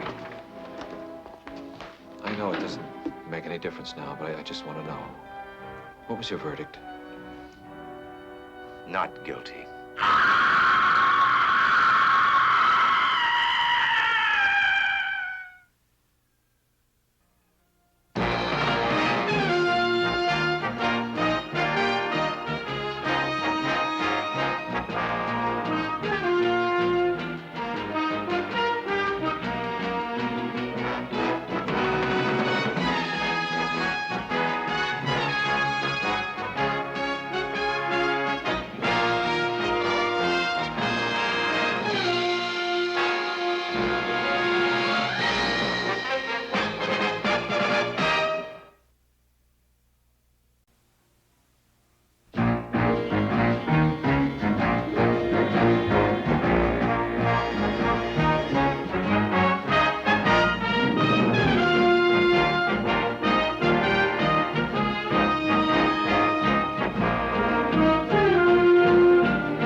Come right in, gentlemen. Come in. I'm testing my memory. Sour mash for you, Walt. And it's for you, Mr. Darrow, that I have the pleasure one drink in Scarapino's Bar, 1968, Chateau Lafitte, Rothschild, 59. Correct? Elliot, have you ever been wrong? Oh, yes, but never twice. Well, Brian, your tastes have changed? Oh, no, not at all. Thank you. I'm just a bit puzzled. Your housekeeper talked about other guests. Now, we understood you to say that this meeting is urgent. Oh, so it is. But all things in moderation, especially urgency. A little of that goes a long way, don't you think? Elliot, I'm getting a whiff of your courtroom technique. The familiar pause to build suspense. Oh, dear me, have I become so transparent? Very well, I'll cut it short. I've asked you here as respected and responsible fellow members of the bar to help me test an obvious weakness of criminal law. It has no power to prevent crime, only to punish it through fear of consequence.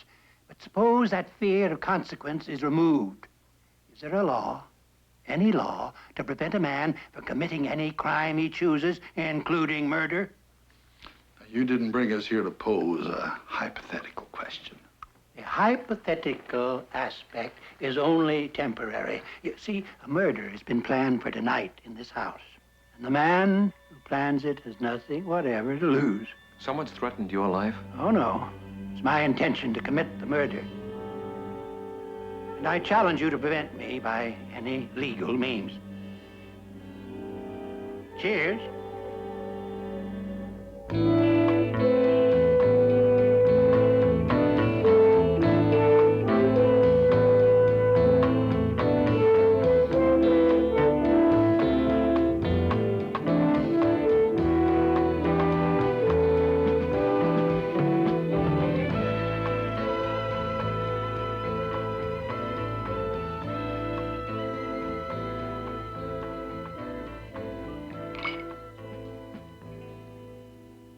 Not drinking. I'm afraid I've said something to upset you. Elliot, I'm surprised.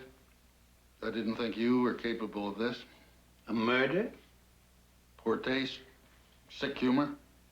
You think I'm joking? Well, if you're not, you're really sick.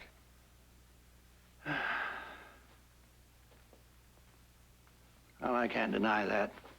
In fact, my friends, I'm dying.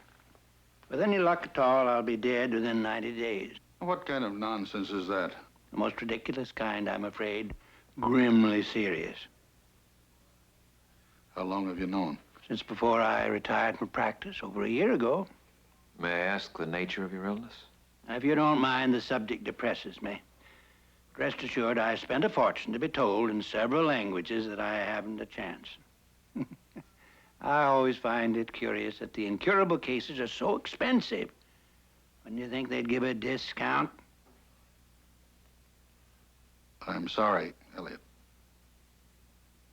Now I don't know what to say. Most people don't, or else they say too much. But, well, I'm used to it by now. I find I'm almost impatient to get it over with. I put my house in order. Well, I think there's nothing quite as dull as waiting. Don't you agree? And that's why you've decided to kill someone? Not why, exactly, but the timing is right. Anyone in particular? Of course, I hope you don't think I'd kill just anyone. And why not? As you said, you've nothing to lose. Well, that's true. It's hardly a reason to be indiscriminate. Then you do have a motive. I have everything I need. Motive, method, the opportunity, no fear of consequence. The death sentence I've already received takes priority over any legal penalty, and with what I know of law, delays, appeals... Granted, you could beat the rap, at least in this world. Or don't you believe there's any other? And I've probably given that topic a great deal more thought than you have in recent months. And? The jury is still out. In any case, the murder I intend to commit would be counted on the credit side of my ledger. It's a very just and necessary act of extermination. I see. For a minute there, I didn't think you were making sense. Are you patronizing me, humoring me? Or do you think I'm some sort of a lunatic? I'm not qualified to pass on that, but if this isn't a practical joke... It isn't. Then what is it? I'm presuming you do plan to commit a murder. What's your next step? Well, of course, you challenge Walt and me to prevent it. What could be more logical? Well, what's the trouble? Can't you play by any rules except your own? We don't have to play at all. Whatever your game is, you can't play it alone, so you win by default. Let's go, Walt. I'm afraid that's impossible. I've dismissed the driver that brought you here. And there's no way you can leave tonight unless you mean to walk 11 miles to the nearest highway. And if you do, you'll be turning your back on every principle that you stand for. Whether or not you accept my challenge, you can't ignore it now that you know what I intend. It'll be on your conscience, won't it? I think he's got us there. Thank you, Walt. Look, Mr. Leverage, If you want competition, why don't you call the police? They'll be glad to oblige. You know very well the police are not empowered to perform until the crime has been committed. If they were to assign men to everyone who contemplates a crime, and every clerk who thinks about the dollars in the company safe, and every wife who fingers the edge of a butcher knife and looks thoughtfully at her husband's throat, why, there'd be no one left to walk the beats. Are we safe to assume that your intended victim is among the other guests in the music room? You are. Care to have a look?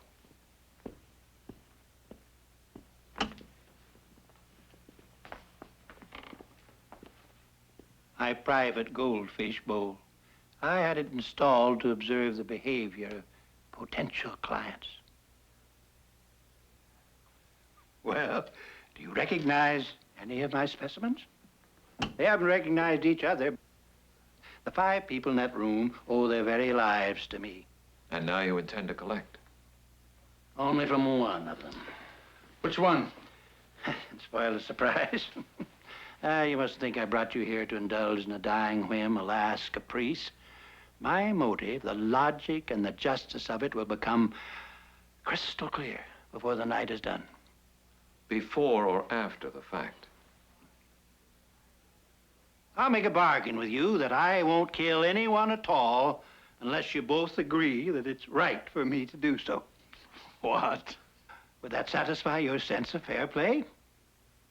Mr. Leverage, I don't pretend to understand you, but it sounds now as if you don't want opponents after all. You want collaborators. Well, let's say responsible referees. Well, is it a bargain? Well, under those conditions, how can we refuse? Well, since it's clearly understood that we're not impartial, we're not about to award you the right to kill anyone logically, justly, or any other way. We shall see, gentlemen. We shall see. And now, shall we join the others?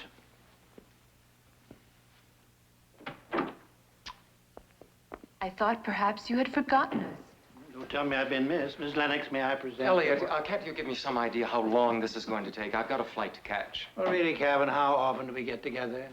You know I didn't allow for a social evening.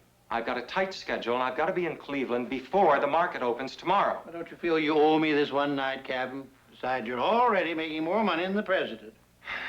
Yes, but think of the fun he's having. Yeah. All right. Miss Lennox, I want you to meet an old compatriot of mine, Walter Nichols. Yes. How do you do? We've been through many Hello. battles together, and a new Hello. compatriot. Ellie, your phone's dead. Oh, I expect the wires have been cut. What? I'm serious, Elliot. So am I. Mrs. Marley. Mrs. Marley. Yes, sir. Did you just cut the telephone wires? Yes, sir. Anything else, sir? Not for the moment, but we're ready for dinner whenever you are. Yes, sir. Am I to understand you told her to cut the wires? Well, she'd never do a thing like that on her own. I don't think that's very funny. Neither do I. This whole evening's been terribly trying. I'm getting one of my headaches. So am I. Who are all these people anyway? I would never have come if I had known You this wouldn't have was come. all My dear that- lady, do you realize that... None of you would have come if you'd known what I had planned tonight. But I didn't deceive any of you. In each case, I said I had a private matter, a matter of life and death to discuss. However, it concerns all of you. How could it? We've never met before. Oh, but you all have something in common. You've all been my clients at one time or another. Perhaps you remember the People versus Christy Mullins, accused of shooting her unfaithful lover in Sheboygan, I believe it was. That's all over and forgotten. Have you forgotten, Christy? The jury said not guilty. Have I said otherwise? People versus Ernie Mapes. State claimed that he strangled his manager in the locker room, Madison Square Garden. I was framed. That was my contention. The jury backed us up.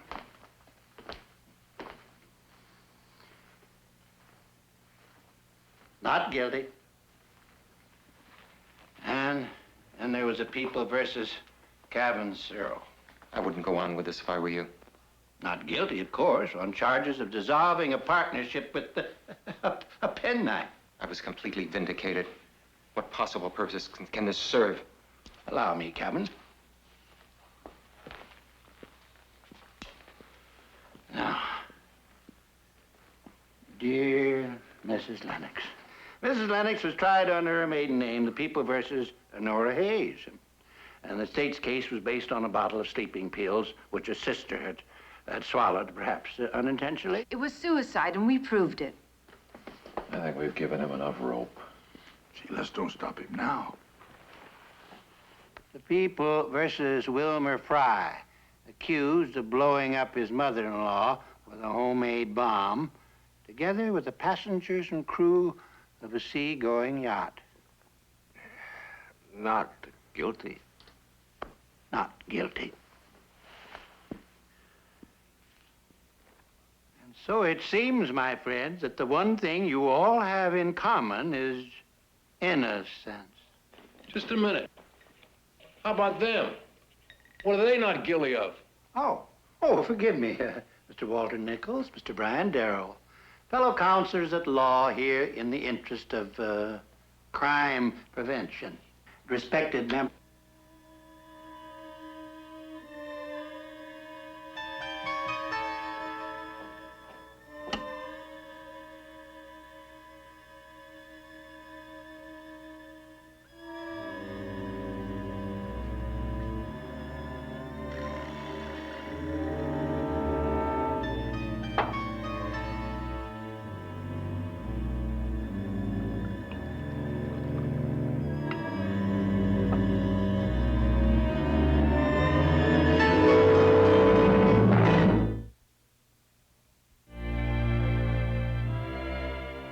Nichols, Mr. Darrow, maybe you can tell us what this is all about.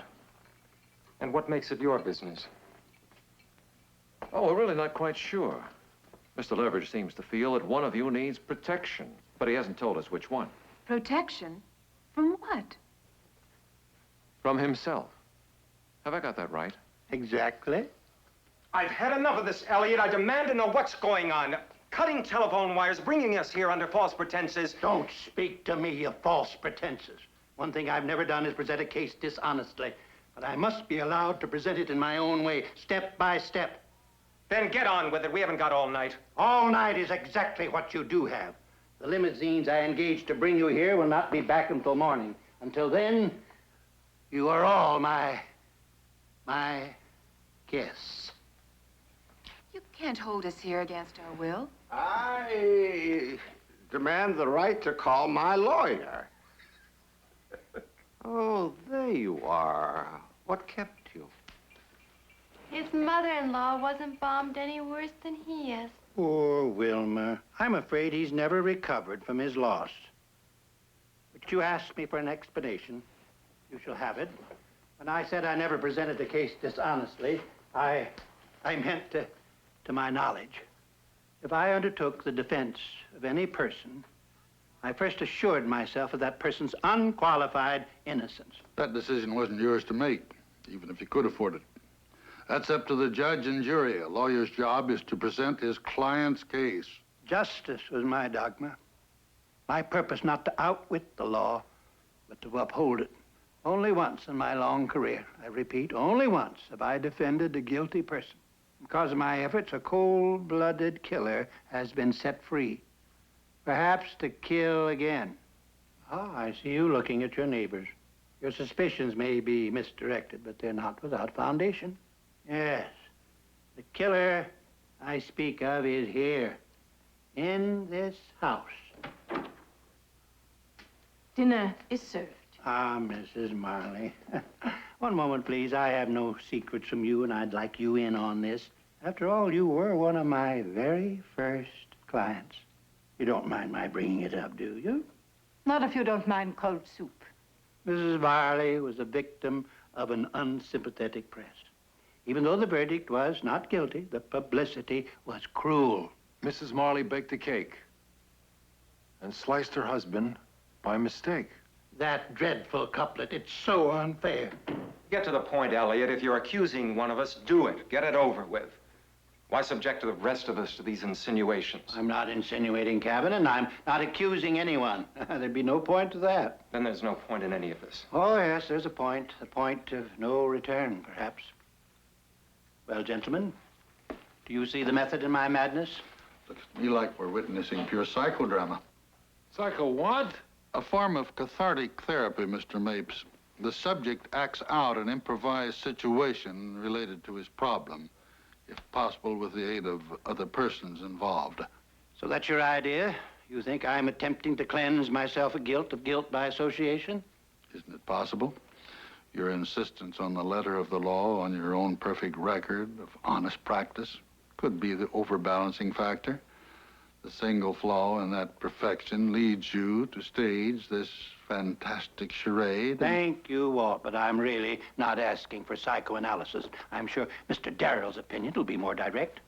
Does it have anything to do with double jeopardy? Ah, double jeopardy, the precept of the law which protects you all. You cannot be tried twice for the same crime, as you very well know. So you see, Cabin, why, there's no point in my accusing anyone. Even though I have positive proof of someone's guilt, that person has been legally tried and legally acquitted, and there's nothing to be done about it within the law. Then why bring it up at all if you can't do anything about it? My dear Mrs. Lennox, I said the law can do nothing. As for me, I can do as I please. Meaning what? A record of a lifetime's work has been blemished by a single mistake, and I mean to erase the mistake. Hadn't been for me, this killer would not have escaped the death penalty. And I think that my responsibility becomes clear. I'm sorry, I'll have to be excused. I've been taken suddenly sober. Nobody's excused, Wilmer. I'm afraid I insist. Ernie?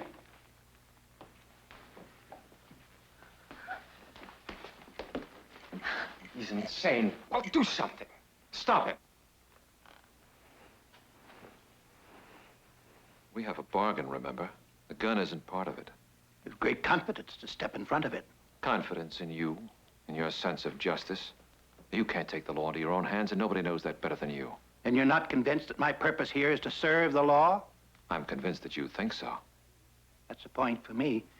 I didn't expect to win you over all at once. Exhibit A was the defense. The gun that wasn't loaded. All right, what's the deal? What are you and him pulling Take off your there? hands off me. What's this bargain you talked about? He promised not to kill anyone without my permission. So better be nice to me. Huh? Would you explain me that? You knew what he was planning, yet you stood by and let him threaten us. He hasn't really threatened anyone. Only the one who's guilty of murder. Do you mean to imply Only that it would be safer for that person if we know who it is. Oh, I see. Very clever. A new way to sweat out a confession. Is that it? Well? Oh, we're not sure what it is, Mr. Zarrell. But a confession from any of you wouldn't make any legal difference. Well, he's bluffing, can't you see that? You didn't think so a minute ago. I've had time to think.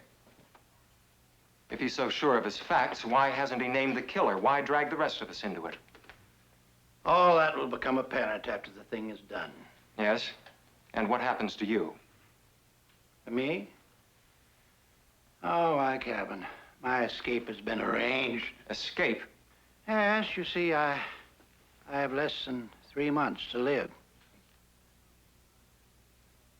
But there's no need for general alarm. Those of you who know you're innocent have nothing to fear. But it's always the least logical person, and that's me. Well, whoever it is, I grant a stay of execution until after dinner. You expect us to sit down to dinner with this hanging over us? Well, a good appetite is the surest sign of a clear conscience.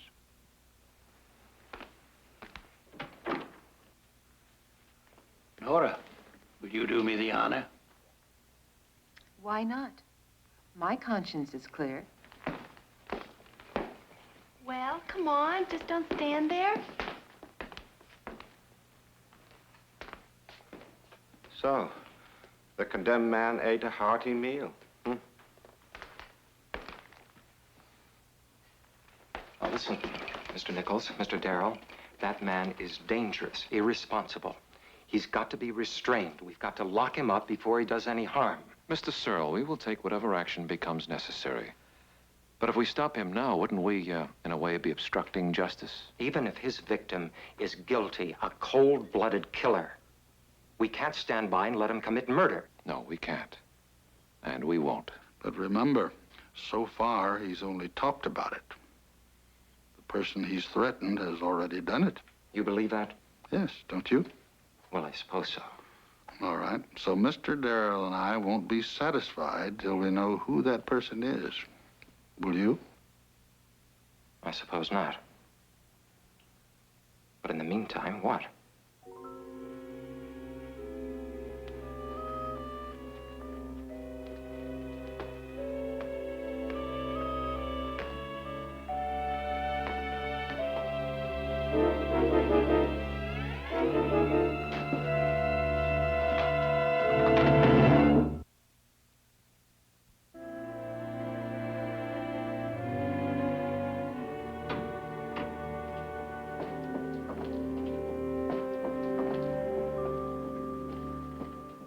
How about after dinner drinks down here? Go along, dear. Don't be fearful. I call this my trophy room. Scotland Yard had its black museum, well, my collection isn't quite as black, but it's a fairly misty shade of gray. Come along. Oh, this room has a sentimental significance for Mr. Nichols. He's always coveted my collection of curios. Mementos of famous crimes and criminal cases covering several centuries. This piece has always fascinated me. The actual trowel used by Landau to mortar his 7 wives into the cellar wall. Here's a shovel, Birkenhair's shovel. The death mask of John Wilkes Booth. I'm not surprised, Elliot, to find this exhibition in the worst possible taste. But so appropriate, don't you think? Considering that we have a murderer in our midst. Mrs. Marley. Ambrosia. You may serve the others, Miss Marley.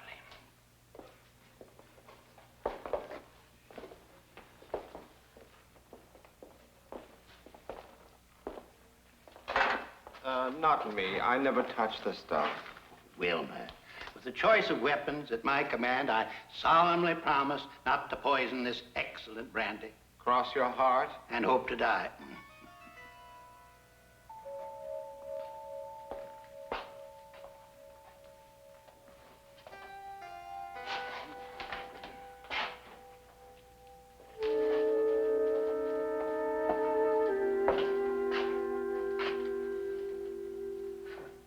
Murderer's Row.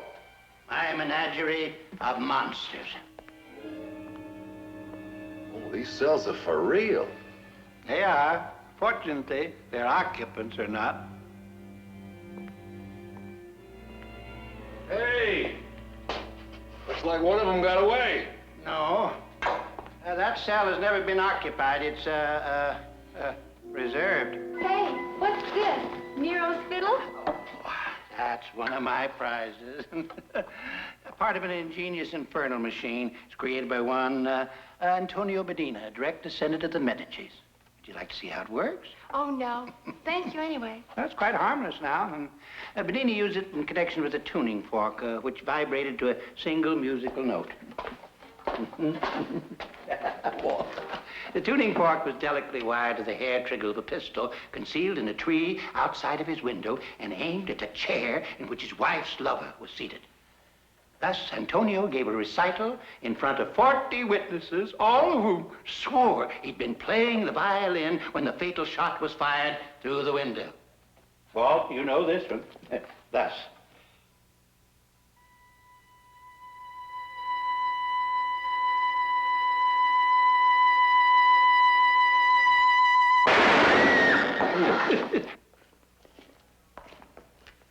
Of course, I only used blanks in the demonstration. All right, that did it. I'm gonna break you in half, counselor. Easy. Pulling a stunt like that, scaring a poor kid half out of her mind. Who are you I don't protecting? care. Who are you I'm not afraid of protecting, him. Mr. Darrow? He could have killed one of us then. Yes, but he didn't. That doesn't matter. He can do it any time. Just like that, without warning. Oh, but I promised that I would give warning. Like a rattlesnake?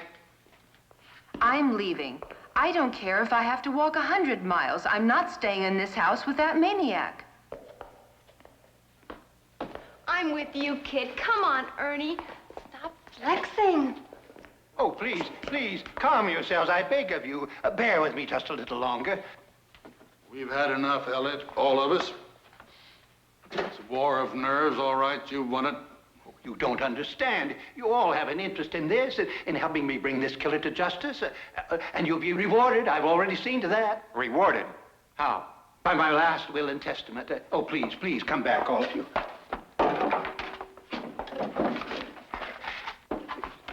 Oh, I know I made the innocent squirm along with the guilty tonight, but it's been necessary. And I have provided restitution for it here in this document. Yes, my friends, with the exception of one of you, and that one knows who I mean, I remembered you all in my will. That even applies to my distinguished colleagues, Mr. Nichols and Mr. Darrell. You see, Walt, I've left my collection of curios to your firm. What do you expect to gain by this maneuver?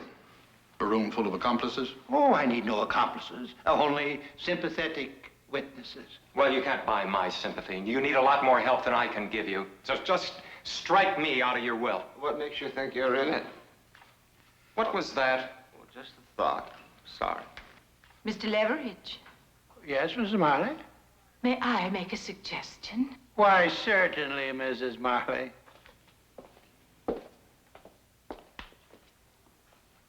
Why don't you just read the will?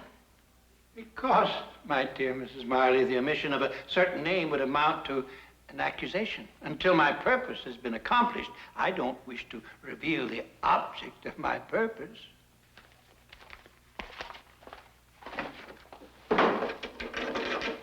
That will appear posthumously.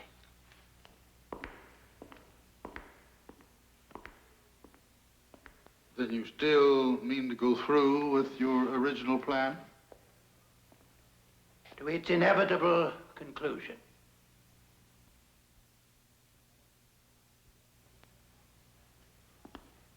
Attached to that will is the deathbed testimony of an eyewitness to an act of murder. He'd been bribed to keep silent during the trial. It was not known to me till I was sent for in his final hour. And then it was too late. The killer had been set free and was out of reach of the law. First, I considered making my information public, but that would only result in embarrassment for the killer. The law would have to be satisfied with that. I do not have to be satisfied with that. In that case, I think it's time to break this up. I advise you all to leave as of now. You haven't the right to interfere. And you haven't the right to judge or punish. No individual does. But the law has been cheated. Then it's up to the law to get even. I'll agree with you on one point. I don't like the idea of anyone getting away with murder, but that includes you. So give up this idea of a do-it-yourself execution and tell us who it is you're really after. No. What good would it do?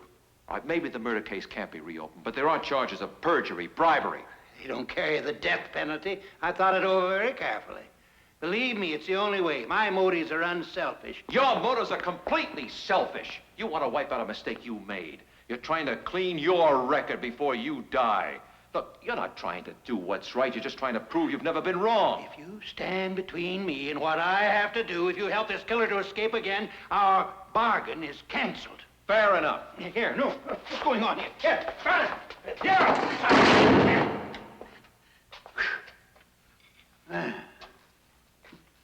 So that is your solution. To lock me up, I'd hope for something more imaginative. I think we've had enough imagination. Now, unless one of you wants to confess and save us all a lot of time, you've got a long walk ahead of you. The guy they said I shot wasn't worth shooting. I have nothing to confess. Me neither. Honest. I just look guilty. I always did. I always thought my mother-in-law just exploded, like a volcano. Will you stay with him until we get away? We both will. Thank you. I'll send for a cab when I get to a phone. No need for that, Captain. Walt, flintlock dueling pistols On the wall there. Yes? What about them? Pull the frame out. Radio, telephone, contact with my car. Walt, switch on, please. And depress number 7. Yes, Mr. Leveridge. Purvis, there's been a change of plan. My guests have decided not to stay the night, so we will require the limousines after all. They're standing by, sir. When would you want them? The party's breaking up now. Yes, sir. The cars will be there in 5 minutes. Thank you, Purvis. That's all. Switch off, Walt, please. And if you please, return the frame to the wall.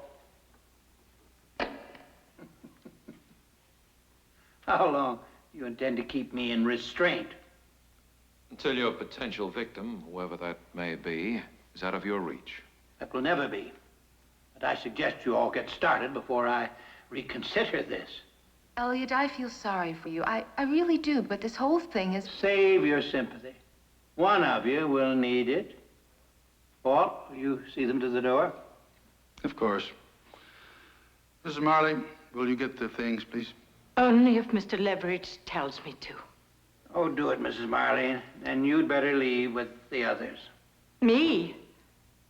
But you need me. I should like to be alone, Mrs. Marley. As much alone as possible. Very well. If you say so, sir.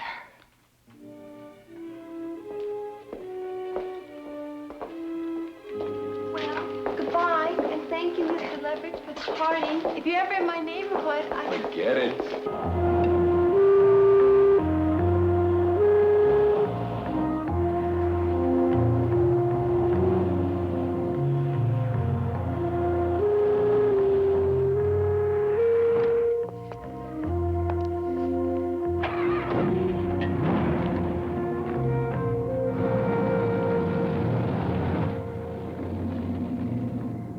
Well, Brian, I suppose you think you've beaten me. I'm still not sure what game we're playing. I'll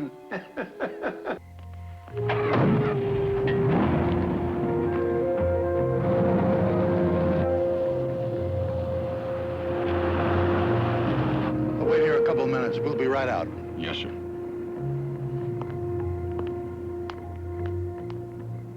You know, I had an idea that you never meant to go through with it. But if you were counting on us to develop a strategy, why not let us in on it? Because I'm quite sure you wouldn't have played along with me if you'd known it.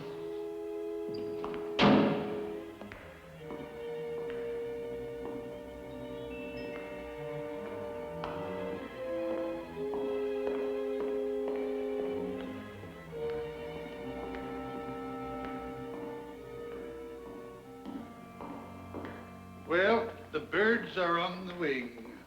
And presume to be safe from me. May I come out now?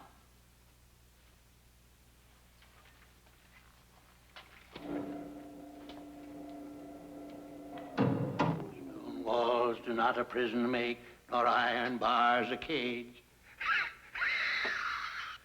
I was just telling Brian here how grateful I was for his intervention. Oh, then you've come to your senses, huh? I never lost them. You, of all people, Walt, should recognize a colossal bluff when it's played out before you.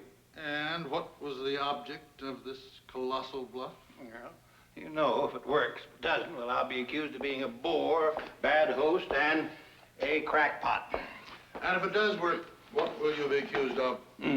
Nothing. I'll be remembered, Walt. I'll be long remembered. For what? For plotting a perfect circle without a compass. You're perfectly welcome to stay the night, you know. But if you'd rather sleep in your own bed, I believe your car is waiting. All at once, you make it very easy for us and everyone else to leave. Why? Why not? The party's over. Is it? If we do go, who's to say you won't take off and go hunting? I'm to say it. I won't leave the house. You have my solemn oath. I know you pride yourself on that. But if you aren't lying now, you were lying before. Lying when? When you said you planned a murder for tonight? My dear Brian, I've already accomplished that. Oh, not physically, of course. I used the dagger of my mind. Unless I made a very grave error in judgment, my victim's already close to death.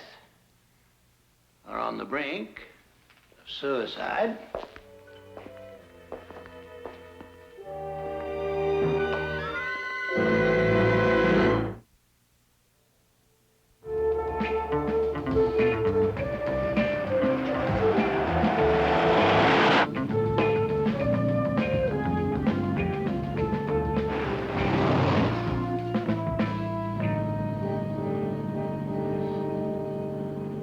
Walt, he was just too anxious to get rid of us. Whatever his next move is, he's gonna make it tonight, and I want to be there. So do I. Driver, turn around. We've changed our minds. We're going back to the house. Sorry, sir, but I take my orders from Mr. Leverage, and his orders were to take you straight home. Oh, is that a fact, son? That's a fact, sir. Fine. You know, I've got law books I haven't even used yet. You know what the legal term for transporting anyone against his will is? No, sir. It's called kidnapping. It's a capital crime. Yes, sir. But if you was to make me take you back, that'd be transporting me against my will. Compromise. Drop us off at that diner up ahead, and we'll call a cab, hmm? I'd appreciate it, sir.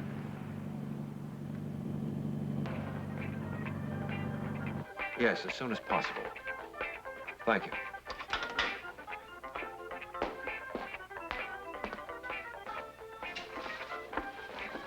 Thank you. Cab will be here in a few minutes. Police will meet us at the house. I still can't believe that Elliot is capable of murder. The brutal, physical fact of it. He talks a pretty good killing. It's against his character. He's opposed to everything he's ever stood for. And his illness must have affected his mind. I mean, what sane man would antagonize a killer that way? I mean, maybe he's not capable of murder, but his so-called victim is. But that's the answer. He was trying to get himself killed. The murder he planned for tonight, it's his own. Of course. That way he dies quickly and serves a purpose doing it. He delivers the killer to the law for a second murder, and this time there's no escape. But what about the other ones? Why bring them into it, the innocent ones? Put yourself in the killer's place. You're safe on that old charge, no matter what Leverage knows. He can goad you, threaten you, ruin your life, but you won't do it. Not if you're the only possible suspect. So he provides other suspects, better odds, safety in numbers. Right. He's got to make it possible for you to kill him and impossible not to. That's what he meant when he said he'd already accomplished his murder. The killer has to come back tonight to kill Leverage. Anybody here call a cab?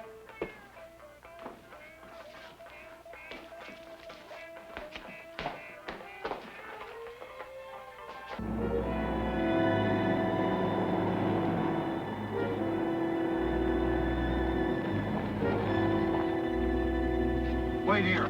Here? You gotta be kidding. This door was locked when we left here. Mr. Leverage!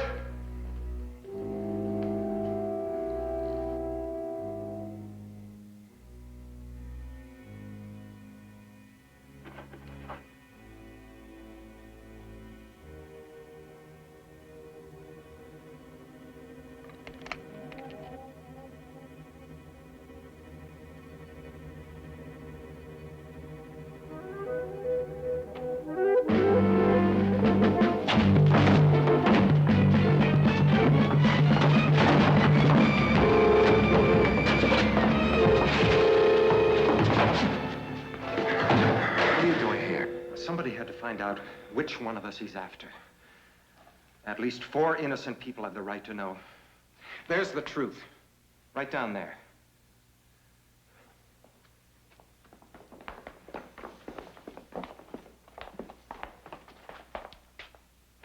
I haven't seen it, but I'm not afraid of it.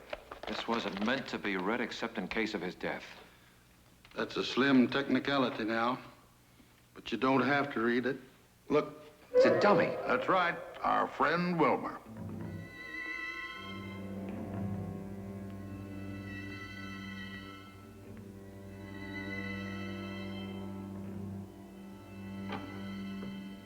Who's there? I really don't have to ask, do I? Come in, Wilma. I've been expecting you.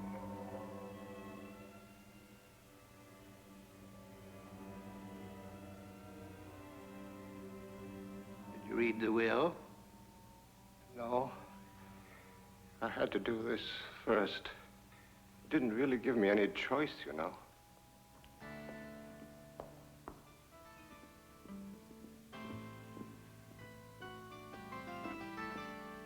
We got an emergency call. You got this delivered? Yes, I made the call. My name is Darrell. Yes, sir. Mr. Leverage may have been killed, or we may be in time to prevent it. We better hear it all. Later. The killer could be right here in the house right now. Where's Elliot's room? Upstairs someplace. We've got to find him. Hold it! You stay right here. I'll check upstairs. You cover the hall. Keep them here.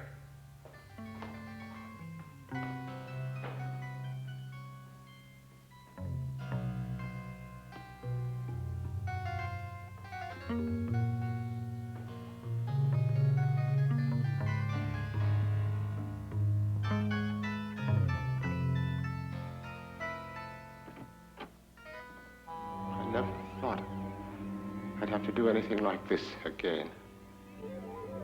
Don't be afraid, Wilma. You don't know what it does to a man. A thing like this. Don't talk about it. You only talk it all away. No. No, I have to do it. You know I do. But why is it? What I don't want to do, I always have to do. Leverage.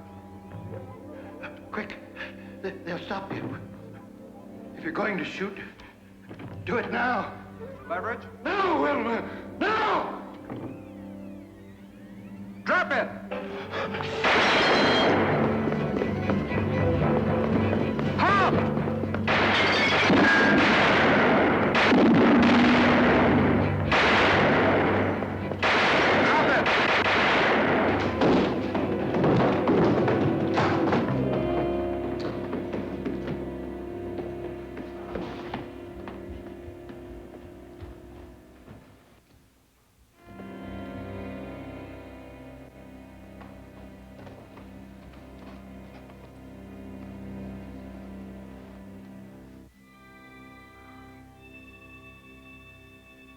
Satisfied, Elliot?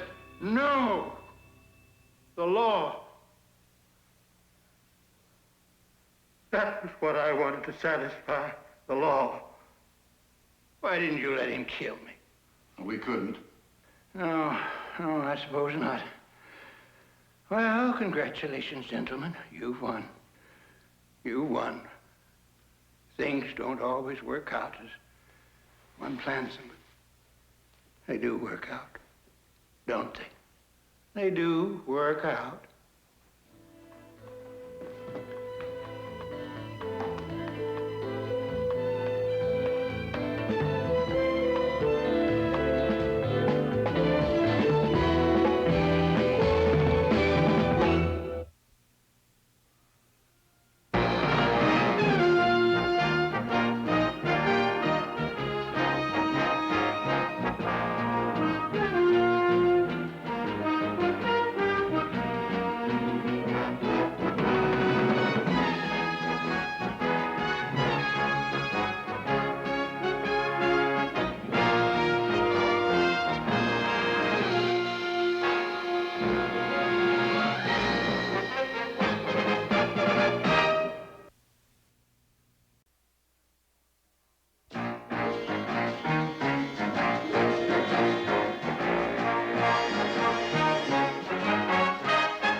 What is it? What's happening? Oh, Neil. I've done it this time. I've really done it. I killed someone. I killed someone.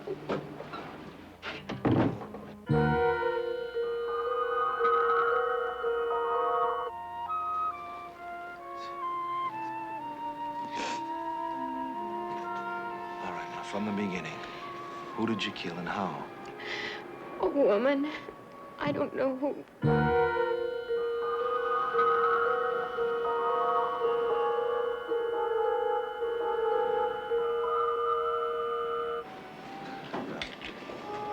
I'm talking as your attorney now. This woman may be dead, she may not be. You can't possibly say for sure you killed her.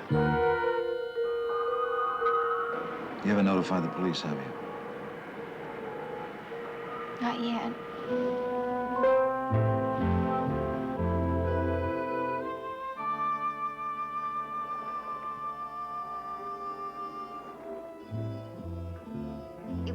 It was here, Neil. Well, it wasn't towed away. I don't think the police have been here. No burn marks on the road, so nobody put on any flares. No, it was right in front of this landing. It was here. Well, it's not here now, so maybe she just woke up and drove off. Woke up. She was dead, Neil. Now, Maggie, you said it again. Now, what are you? A doctor? A nurse? I mean, do you know what it takes to determine if someone is dead?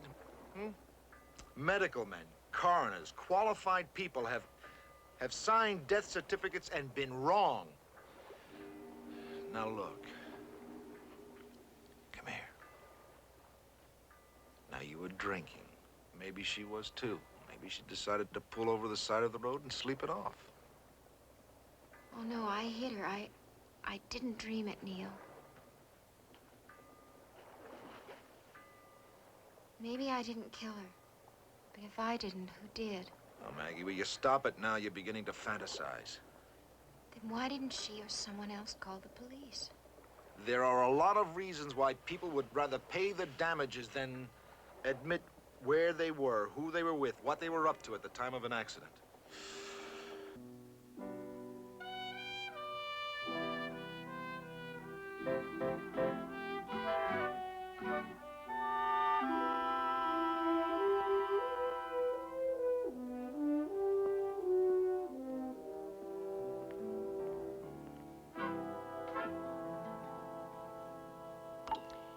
It's nice to have a man around the house. I didn't know better. I'd swear he'd never been away. He'll find everything just the way he left it.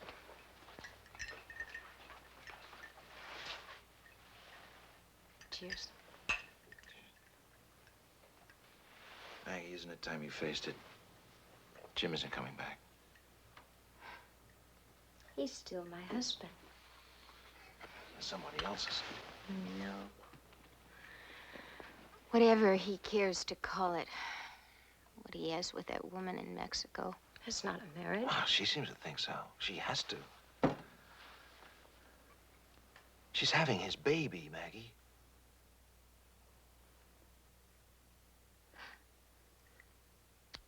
When did you find that out? I had a note from Jim last week. Oh, and you didn't tell me? Would it have made a difference? You think I'm holding on to him for spite. I think I'm doing what's best for Jim. Listen. What good can come from hanging on? If it doesn't work both ways, it doesn't work. You got so much to give, Maggie. You got your whole life. I have nothing. If I don't have a marriage. I'm sorry, but that's the way I am. I'm super square and out of sync with all that's going on. I marry once, and that's for life. Which happens to be my business and not yours. Sorry. Just trying to help. Well, then help me where I need it, Neil. What about tonight? That woman, that car. What shall I do? Look, I told you to forget about it. Unless they get in touch with you, you're well out of it. Neil. I'm scared. Maggie, here's my cab. I gotta be in court in the morning. Good night. Neil. I don't want to be alone. You'll be all right, Maggie.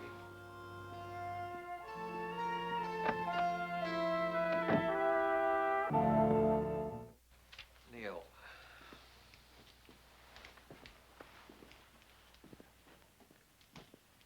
Neil, were you with Maggie Lewis last night? Why?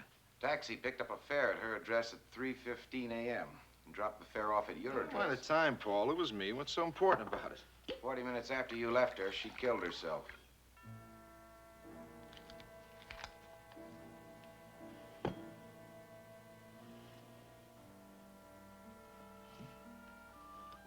How? Drove her car off a cliff on Mulholland Drive. We, need a positive identification. Do you have time for it now?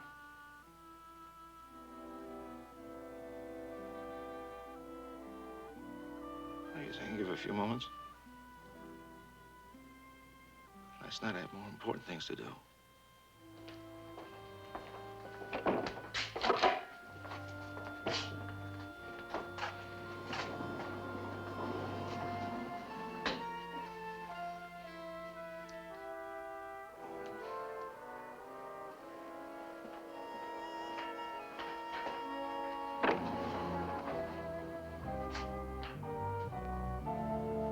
I think Maggie was killed because of what she saw, right here.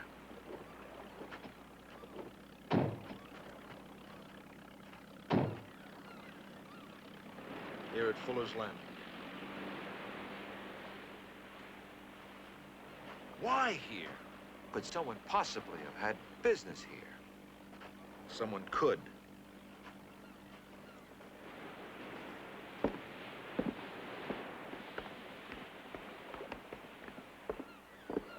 No place else to go?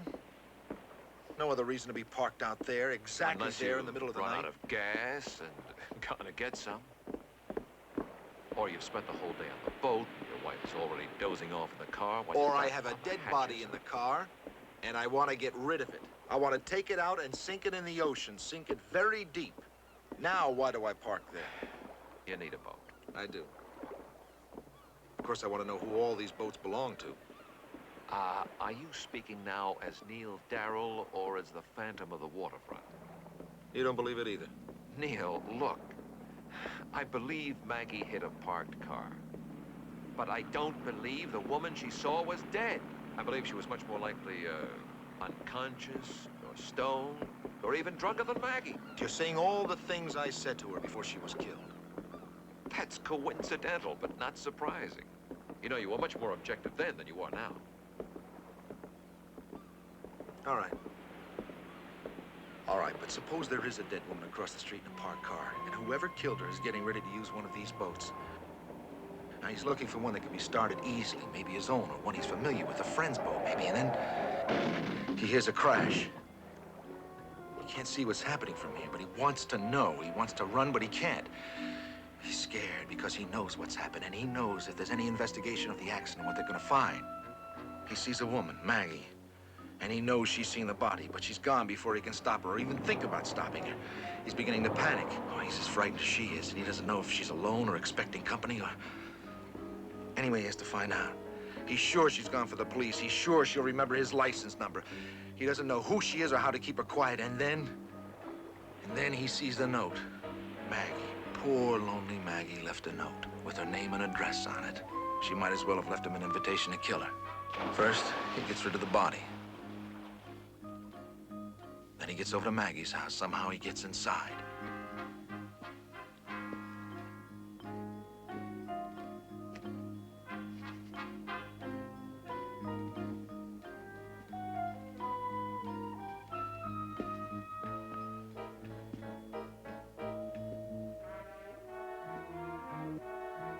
He takes Maggie into the hills in her own car and stops facing a cliff. He puts Maggie behind the wheel, jams the foot pedal down, and throws the car into gear.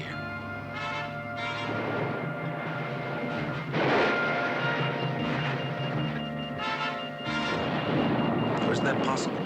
I'm not saying it happened that way, but it's possible. Yes, if there was a blonde in the car, if she was dead, if she was a murder victim, then there would have been a motive to kill Maggie. Elimination of a key witness. If there was a first murder, to solve the second one, you've got to prove the first. And where do you begin? Since you don't know who the victim was, or if in fact there was a victim. There was an accident, and somewhere there's a car badly in need of body work. That's where I begin.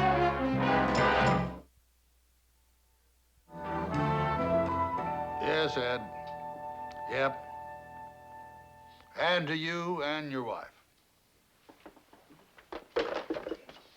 Always nice to have a few friends on the force. Every body shop in the area will be checked, all insurance claims will be processed, and you'll have a report on any compact foreign cars, dark green or any shade of green, that comes in for repairs to its rear end. Thanks, Walt. What about the blonde woman? Nothing yet, but if one turns up, dead, missing, in or out of a camel's hair coat, you'll be the first to know. There's nothing more they can do at this time. Must be something more I can do. You can do something for yourself, Neil. Ease up. Yes? There's a Mr. Lewis here to see Neil. Who? Mr. James Lewis. It's Maggie's husband. He says he doesn't have an appointment, but he has to see you. I'll see him now. Yes, Neil, I'll send him right in.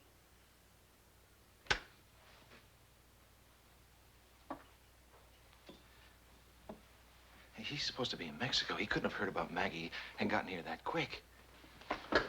I better wait outside.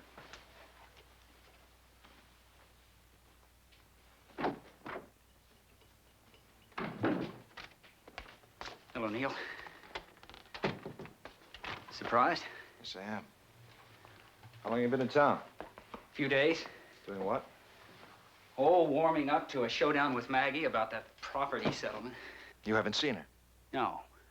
No, I thought I'd try seeing you first. She listened to you before I came along. Yes, she did. Look, I know you don't like me, Neil, because You don't have to tell me why. I know. All right. I admit I'm not the man for Maggie. You believed it then, I believe it now. I thought maybe between the two of us, we could make her believe it. It's nice to see you haven't lost your humility. Look, you have got me all wrong. Now, I don't know what it is I've got that she can't do without, but why? Why can't she let me go? Didn't she ever tell you, Jim? She told me last night. She said, I marry once, and that's for life. For life? What is that, a marriage or a sentence? How long do I have to pay for one mistake? I married her, didn't I? That's punishment enough. She doesn't give a damn about anything or anybody but herself. You're in luck, Jim. Maggie's dead! Now, isn't that terrific? You're off the hook. You can marry anybody you want, legally.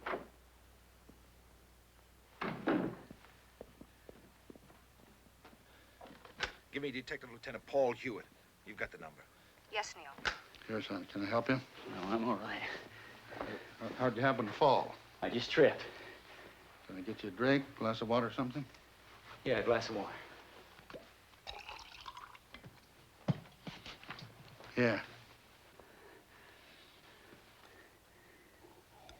Make you feel better? How about you? Worse. Look, you've got a pretty good case now if you want it. Assault with intent to commit great bodily harm, and we can settle out of court right now, and you can hit me back. Forget it. Just tell me about Maggie. How'd she die? The police say she killed herself. I think someone killed her. You're the best candidate. Me? Yeah, that's right. You certainly had the motive, But until you walked in here, I didn't think you had the opportunity. Lieutenant Hewitt, I've got a call into him. He's in charge of the case. I think he's going to take a different view when he finds out you were here in town and not far away in Mexico. And I'm supposed to wait around here to get arrested. To be questioned. You object to that? What do you think about it, Mr. Nichols? Son, I think you need a lawyer, but not this one. He's inclined in this case to be somewhat less than objective.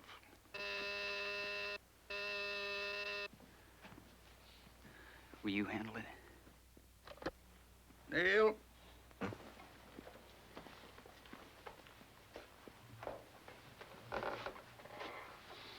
Hello. Oh, yes, Lieutenant. This is Walt Nichols. Jim Lewis, Maggie's husband, is here at the office with me. Seems he was in town last night, after all.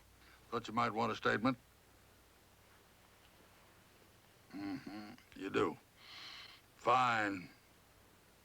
I'll be with him, yes. I'm his attorney.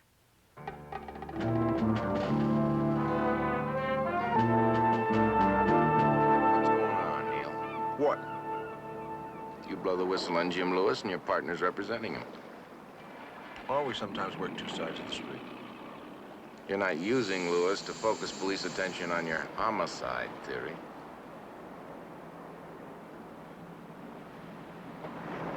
I notice you don't sound so positive today, and there was suicide.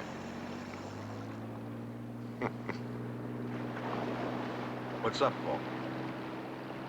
Well, we haven't turned up any dead blondes and any dark green foreign cars. Yeah, but? But a car like that was reported missing today. What? Triumph. Probably no connection. This one was taken out of the owner's garage 4 nights ago. And it wasn't reported missing until today? Who's the owner? I don't think you have to know that. I've seen him. I've checked him out to my satisfaction. You have some objection to my satisfaction? But the man I'm talking about could pull City Hall down around my ears if I step on his toes. What are you talking about, Paul? His car's been missing for 4 days. What's his problem? He's out of it. Now, what's his name? Now, look, Lieutenant. You know I'm not going to settle for anything less. All right. Maybe if I tell you, you'll understand why you have to leave it alone. Sternwood. Who? Sternwood. General George Quentin Sternwood.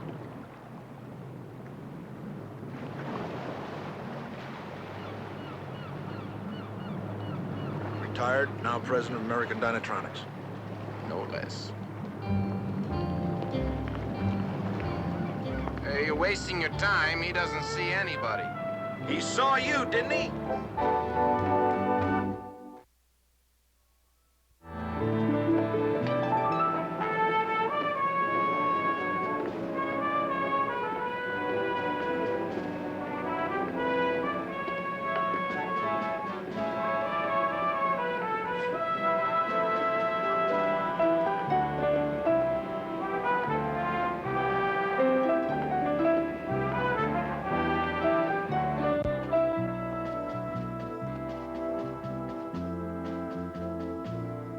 Oh, you're not the man who was here this morning. That was Lieutenant Hewitt. My name is Darrell. I'm following up on the case.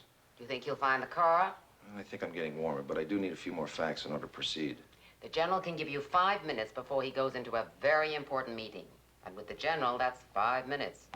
So if you feel you need more time... Oh, that'll be plenty of time, thank you. I don't know what I can tell you that I haven't told the other man. Don't you fellows consolidate your information? I'm sorry, General, but I'm just getting into the case, and... well, there are a couple of points I'm not quite clear on. Such as? Such as why you waited 4 days before reporting the car as missing. I hope I don't have to tell this again. I dislike duplication of efforts. Sit down, young man. Thank you. The car was taken from the garage of my summer house on Lake Sheridan. I thought my daughter Linda had taken it. I didn't report it to the police because I didn't want her in trouble again. Again, sir? You don't know about my daughter either? No, sir, I'm sorry. I'm not. In fact, the less notice she attracts from policemen, the better I like it. Anyway, and this is off of the record, please. Yes. My daughter is not one of my most spectacular successes. She seems determined to pull down everything I've built up in a lifetime. Oh, I'm sorry, young man. This is hardly relevant. Well, anything might be. You said she was in trouble with the police. They've been good enough to keep it quiet. Naturally, I'll expect you to do the same. Of course. Well, I dare say she's tried it all, the whole drugstore. This was marijuana. 6 months ago, she was driving the Triumph. Stoned out of her mind, I think the term is.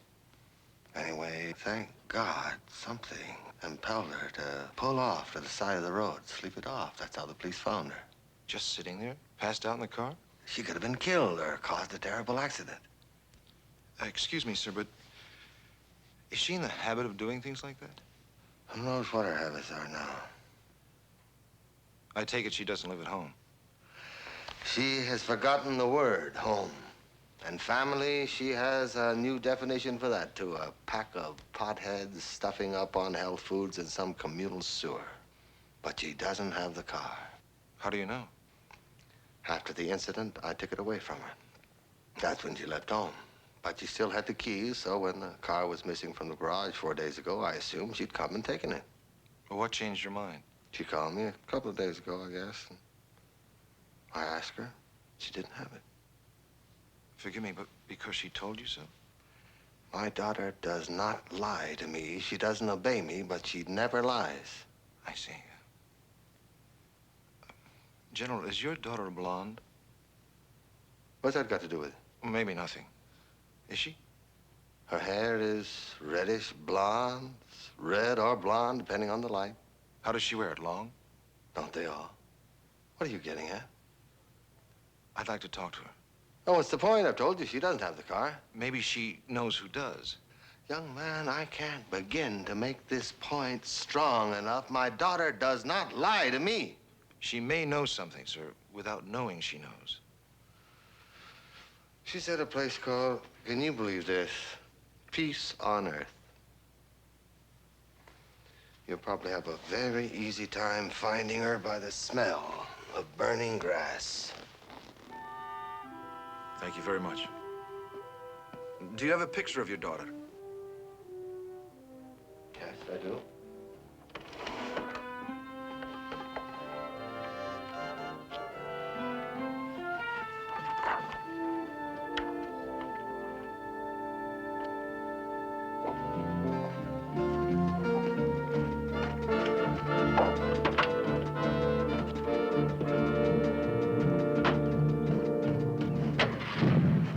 Welcome to Peace on Earth. Lay a track.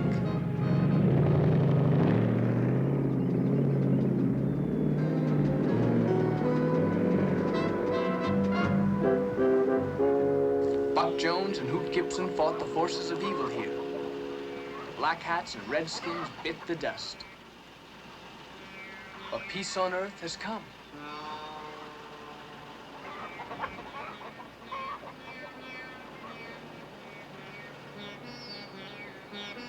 Hang it up right in front of the saloon.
powwow of peace encircles you.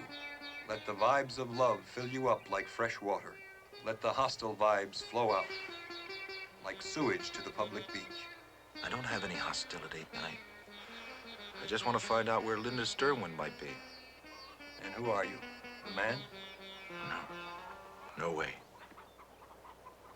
Why are you so hung up on Linda? Because I think something might have happened to her. Such as? I get the vibes of death from you. Is that what you're afraid of for Sister Linda? Should I be? There's peace in death. Should you be afraid of peace? In death, we are in life. They're equal parts of the same circle. All you gotta do is reverse your polarity. How do I do that? Turn around.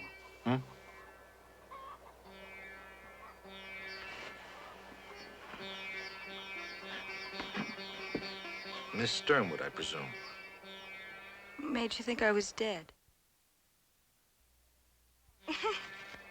Oh, that car, huh? Oh, that's what this is all about. It's a car. Does my dad really think I'd take it or anything else of his? No, as a matter of fact, he didn't. Because you said you didn't. Well, what makes it your business? Well, Linda, I'm a lawyer. The night before last, my client was involved in a traffic accident with a car that we think might be your father's, and the car's disappeared. Hit and run? Oh, now look, I haven't seen it. Relax. I'm not sure. Nobody's sure if it was your father's car. If we could find it, we could probably prove that it wasn't. Thereby clearing dear old Dad of nasty old suspicion. Which we can't have hanging over his head now, can we? Since he's about to get himself married to $17 million. How's that? Oh, I keep forgetting. You wouldn't know. Like you keep telling me, you don't work for him. That's right, I don't. Now, who is he gonna marry? Well, there aren't too many ladies in the marketplace with 17 mil to buy a general with. Does sort of narrow the field, doesn't it? Like to one. I suppose I should know the name. Frances Ann Buford. Yeah. Maybe she took the car. Isn't it possible? If you're serious, no. She's just getting back today from Paris. Oh, and it wasn't anybody here either. We've all taken an oath to avoid machinery. Kind of an industrial revolution in reverse. How do you get around? On wheels. Oh. Isn't that consorting with the enemy? Can't consort and stay enemies. Which reminds me, I need a lift into town. I won't smuggle dope or haul a rape. Got a lift. Now you're making a symbol out of him. He is a symbol. You know how many more there are like him? Former generals heading up industrial combines? Take a guess. A dozen? 100? 200? I don't have to guess. Thousands. Right on. Several thousand ex-Army generals in charge of industrial companies, most of them doing business with the Army. As long as the Army keeps busy, they keep busy. Scary.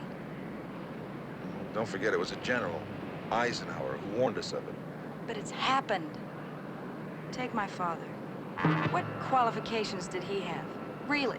To be made president of American Dynatronics? Experience? As an industrialist? He was in the Army all his life. Contacts, command? Or could it have something to do with being an Army procurement officer? In charge of handing out billions of dollars in contracts to companies like Surprise, American Dynatronics?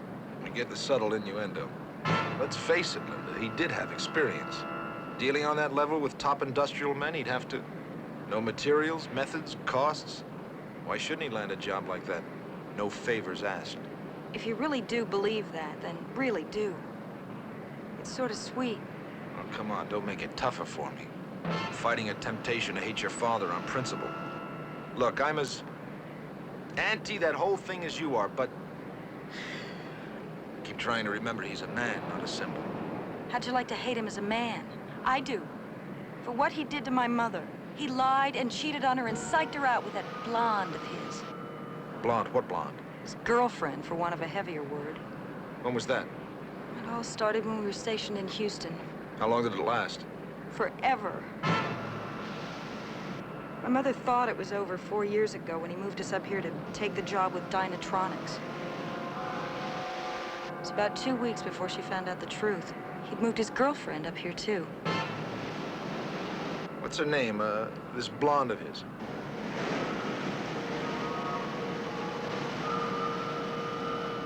See, that's the one thing that he wouldn't tell. He told my mother everything but the name, all the nasty, intimate details.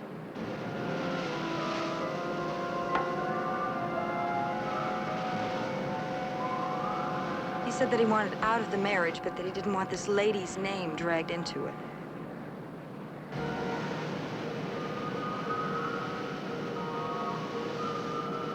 I wanted to kill them both. They drove my mother crazy. I mean, really crazy with jealousy and failure. She wound up in a place where crazy people go. Where's your mother now? Out of it. Well, she gave him the divorce, all right. He paid her plenty for it. So now he can marry $17 million.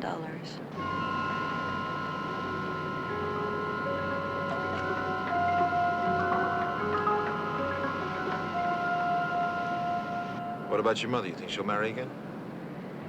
Never. She's back in Houston now. She keeps herself drunk, you see. That way nobody ever really knows if she's gotten all of her mind back or only just part of it. You wonder why I hate him?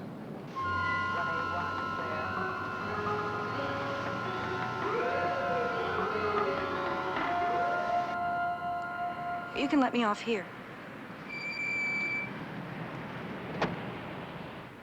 Thanks. You're a very nice man. Well, thank you.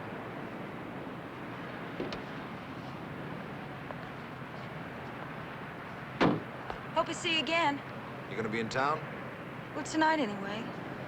After that, Anyway, I don't think I'll be going back to peace on Earth. I think you were right. I didn't really get into that. Where will you stay tonight? I don't know. I'm meeting someone. Oh. It's his last night of freedom before dehumanization. How's that? He's being inducted into the Army. Oh, well, keep the faith. Yeah, you too. Hope you find what you're looking for. I hope you do too, Linda. All of a sudden, I don't want you to go. Well, don't say that. I'll stay. Just like that. Why? Well, because someone asked me to stay once, and I didn't. And I should have. I don't want you to. But I do know something. I will be seeing you again. Oh? When? When I see you. Peace. You too.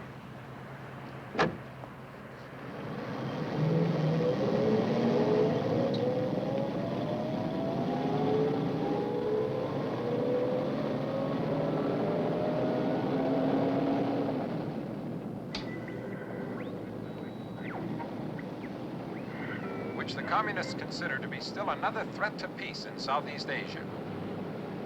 At Santa Rita Beach today, swimmers were shocked when the body of a young woman was washed ashore by the surf. Police say the woman, apparent victim of a swimming accident, had been dead for at least 2 days. The body, still unidentified, is described as that of a female Caucasian between 25 and 30 years old, with very long, light blonde hair.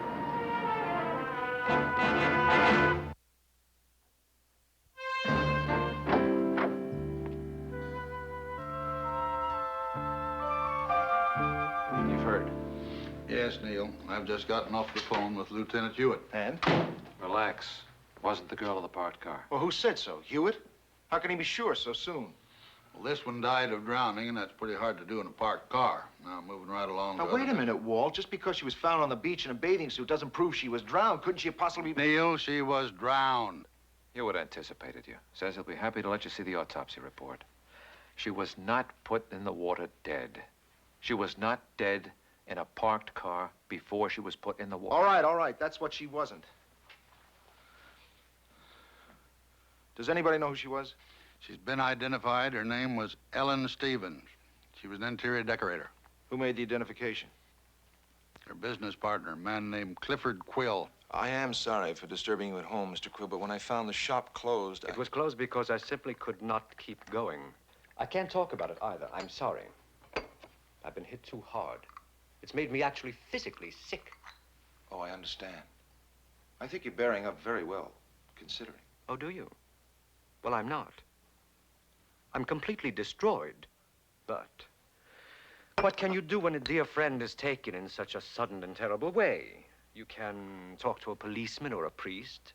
You can get drunk or go to bed. Well, I despise alcohol, organized religion, and all men in uniform. So here I am. You did say you're not the police. No, I'm an attorney. Oh, for the insurance company, I suppose. Well, of course, the police are calling it accidental. You don't believe it was accidental? I mean, I can't quite believe that Ellen could have drowned. She was a superb swimmer, a Pisces. Do you know astrology? No, but I know the word. A fish. That's what she was. We owned a boat together, Ellen and I. A boat? Yes. She loved to swim from the boat. We'd go out together, then I'd bring the boat in, and she'd race me to shore. A mile or more. And she was always there first, laughing and asking what detained me. Where do you keep this boat? At a place called Fuller's Landing. Now, Mr. Quill, think hard. Do you or did Miss Stevens have any friend who drives a compact foreign car, possibly British, probably green? Well, I don't. I can't answer for Ellen. We were in business. We did share the boat, but we didn't share everything. I mean, I had my friends and she had hers. Yes. Well, how long were you in business together? Well, she bought a half interest in my studio shortly after she came to L.A. That must have been, oh, I hate to think of time. 4 years ago. She'd been backed by some benefactor. But she did know the business. She had a shop of her own in one of those grim little places like Fort Worth or Dallas or some such primitive community. Houston? Oh, that's it. How did you know?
Yeah. Do you have a flight leaving for Houston tomorrow morning from L.A. International at 8:25? Yes, I would. The name is Darrell. Oh, dear. D as in David. Yeah. What was that flight number again? 207.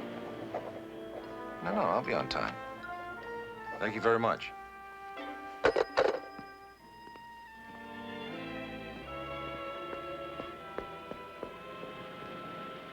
Why are you going to Houston?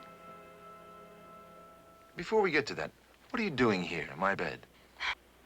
Now, don't come on like Papa Bear. I knew you wouldn't mind. You couldn't be more mistaken. I mind very much.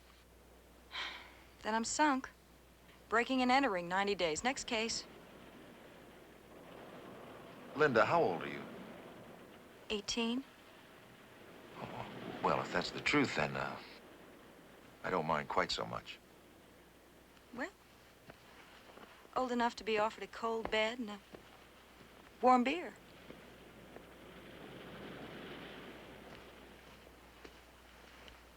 Oh, I hope this isn't your last one. Oh, no, I think I can spare another beer, but, how do I explain if someone, suddenly calls on me and wants to know why the daughter of General George Quentin Sternwood is in my... What are you so uptight about?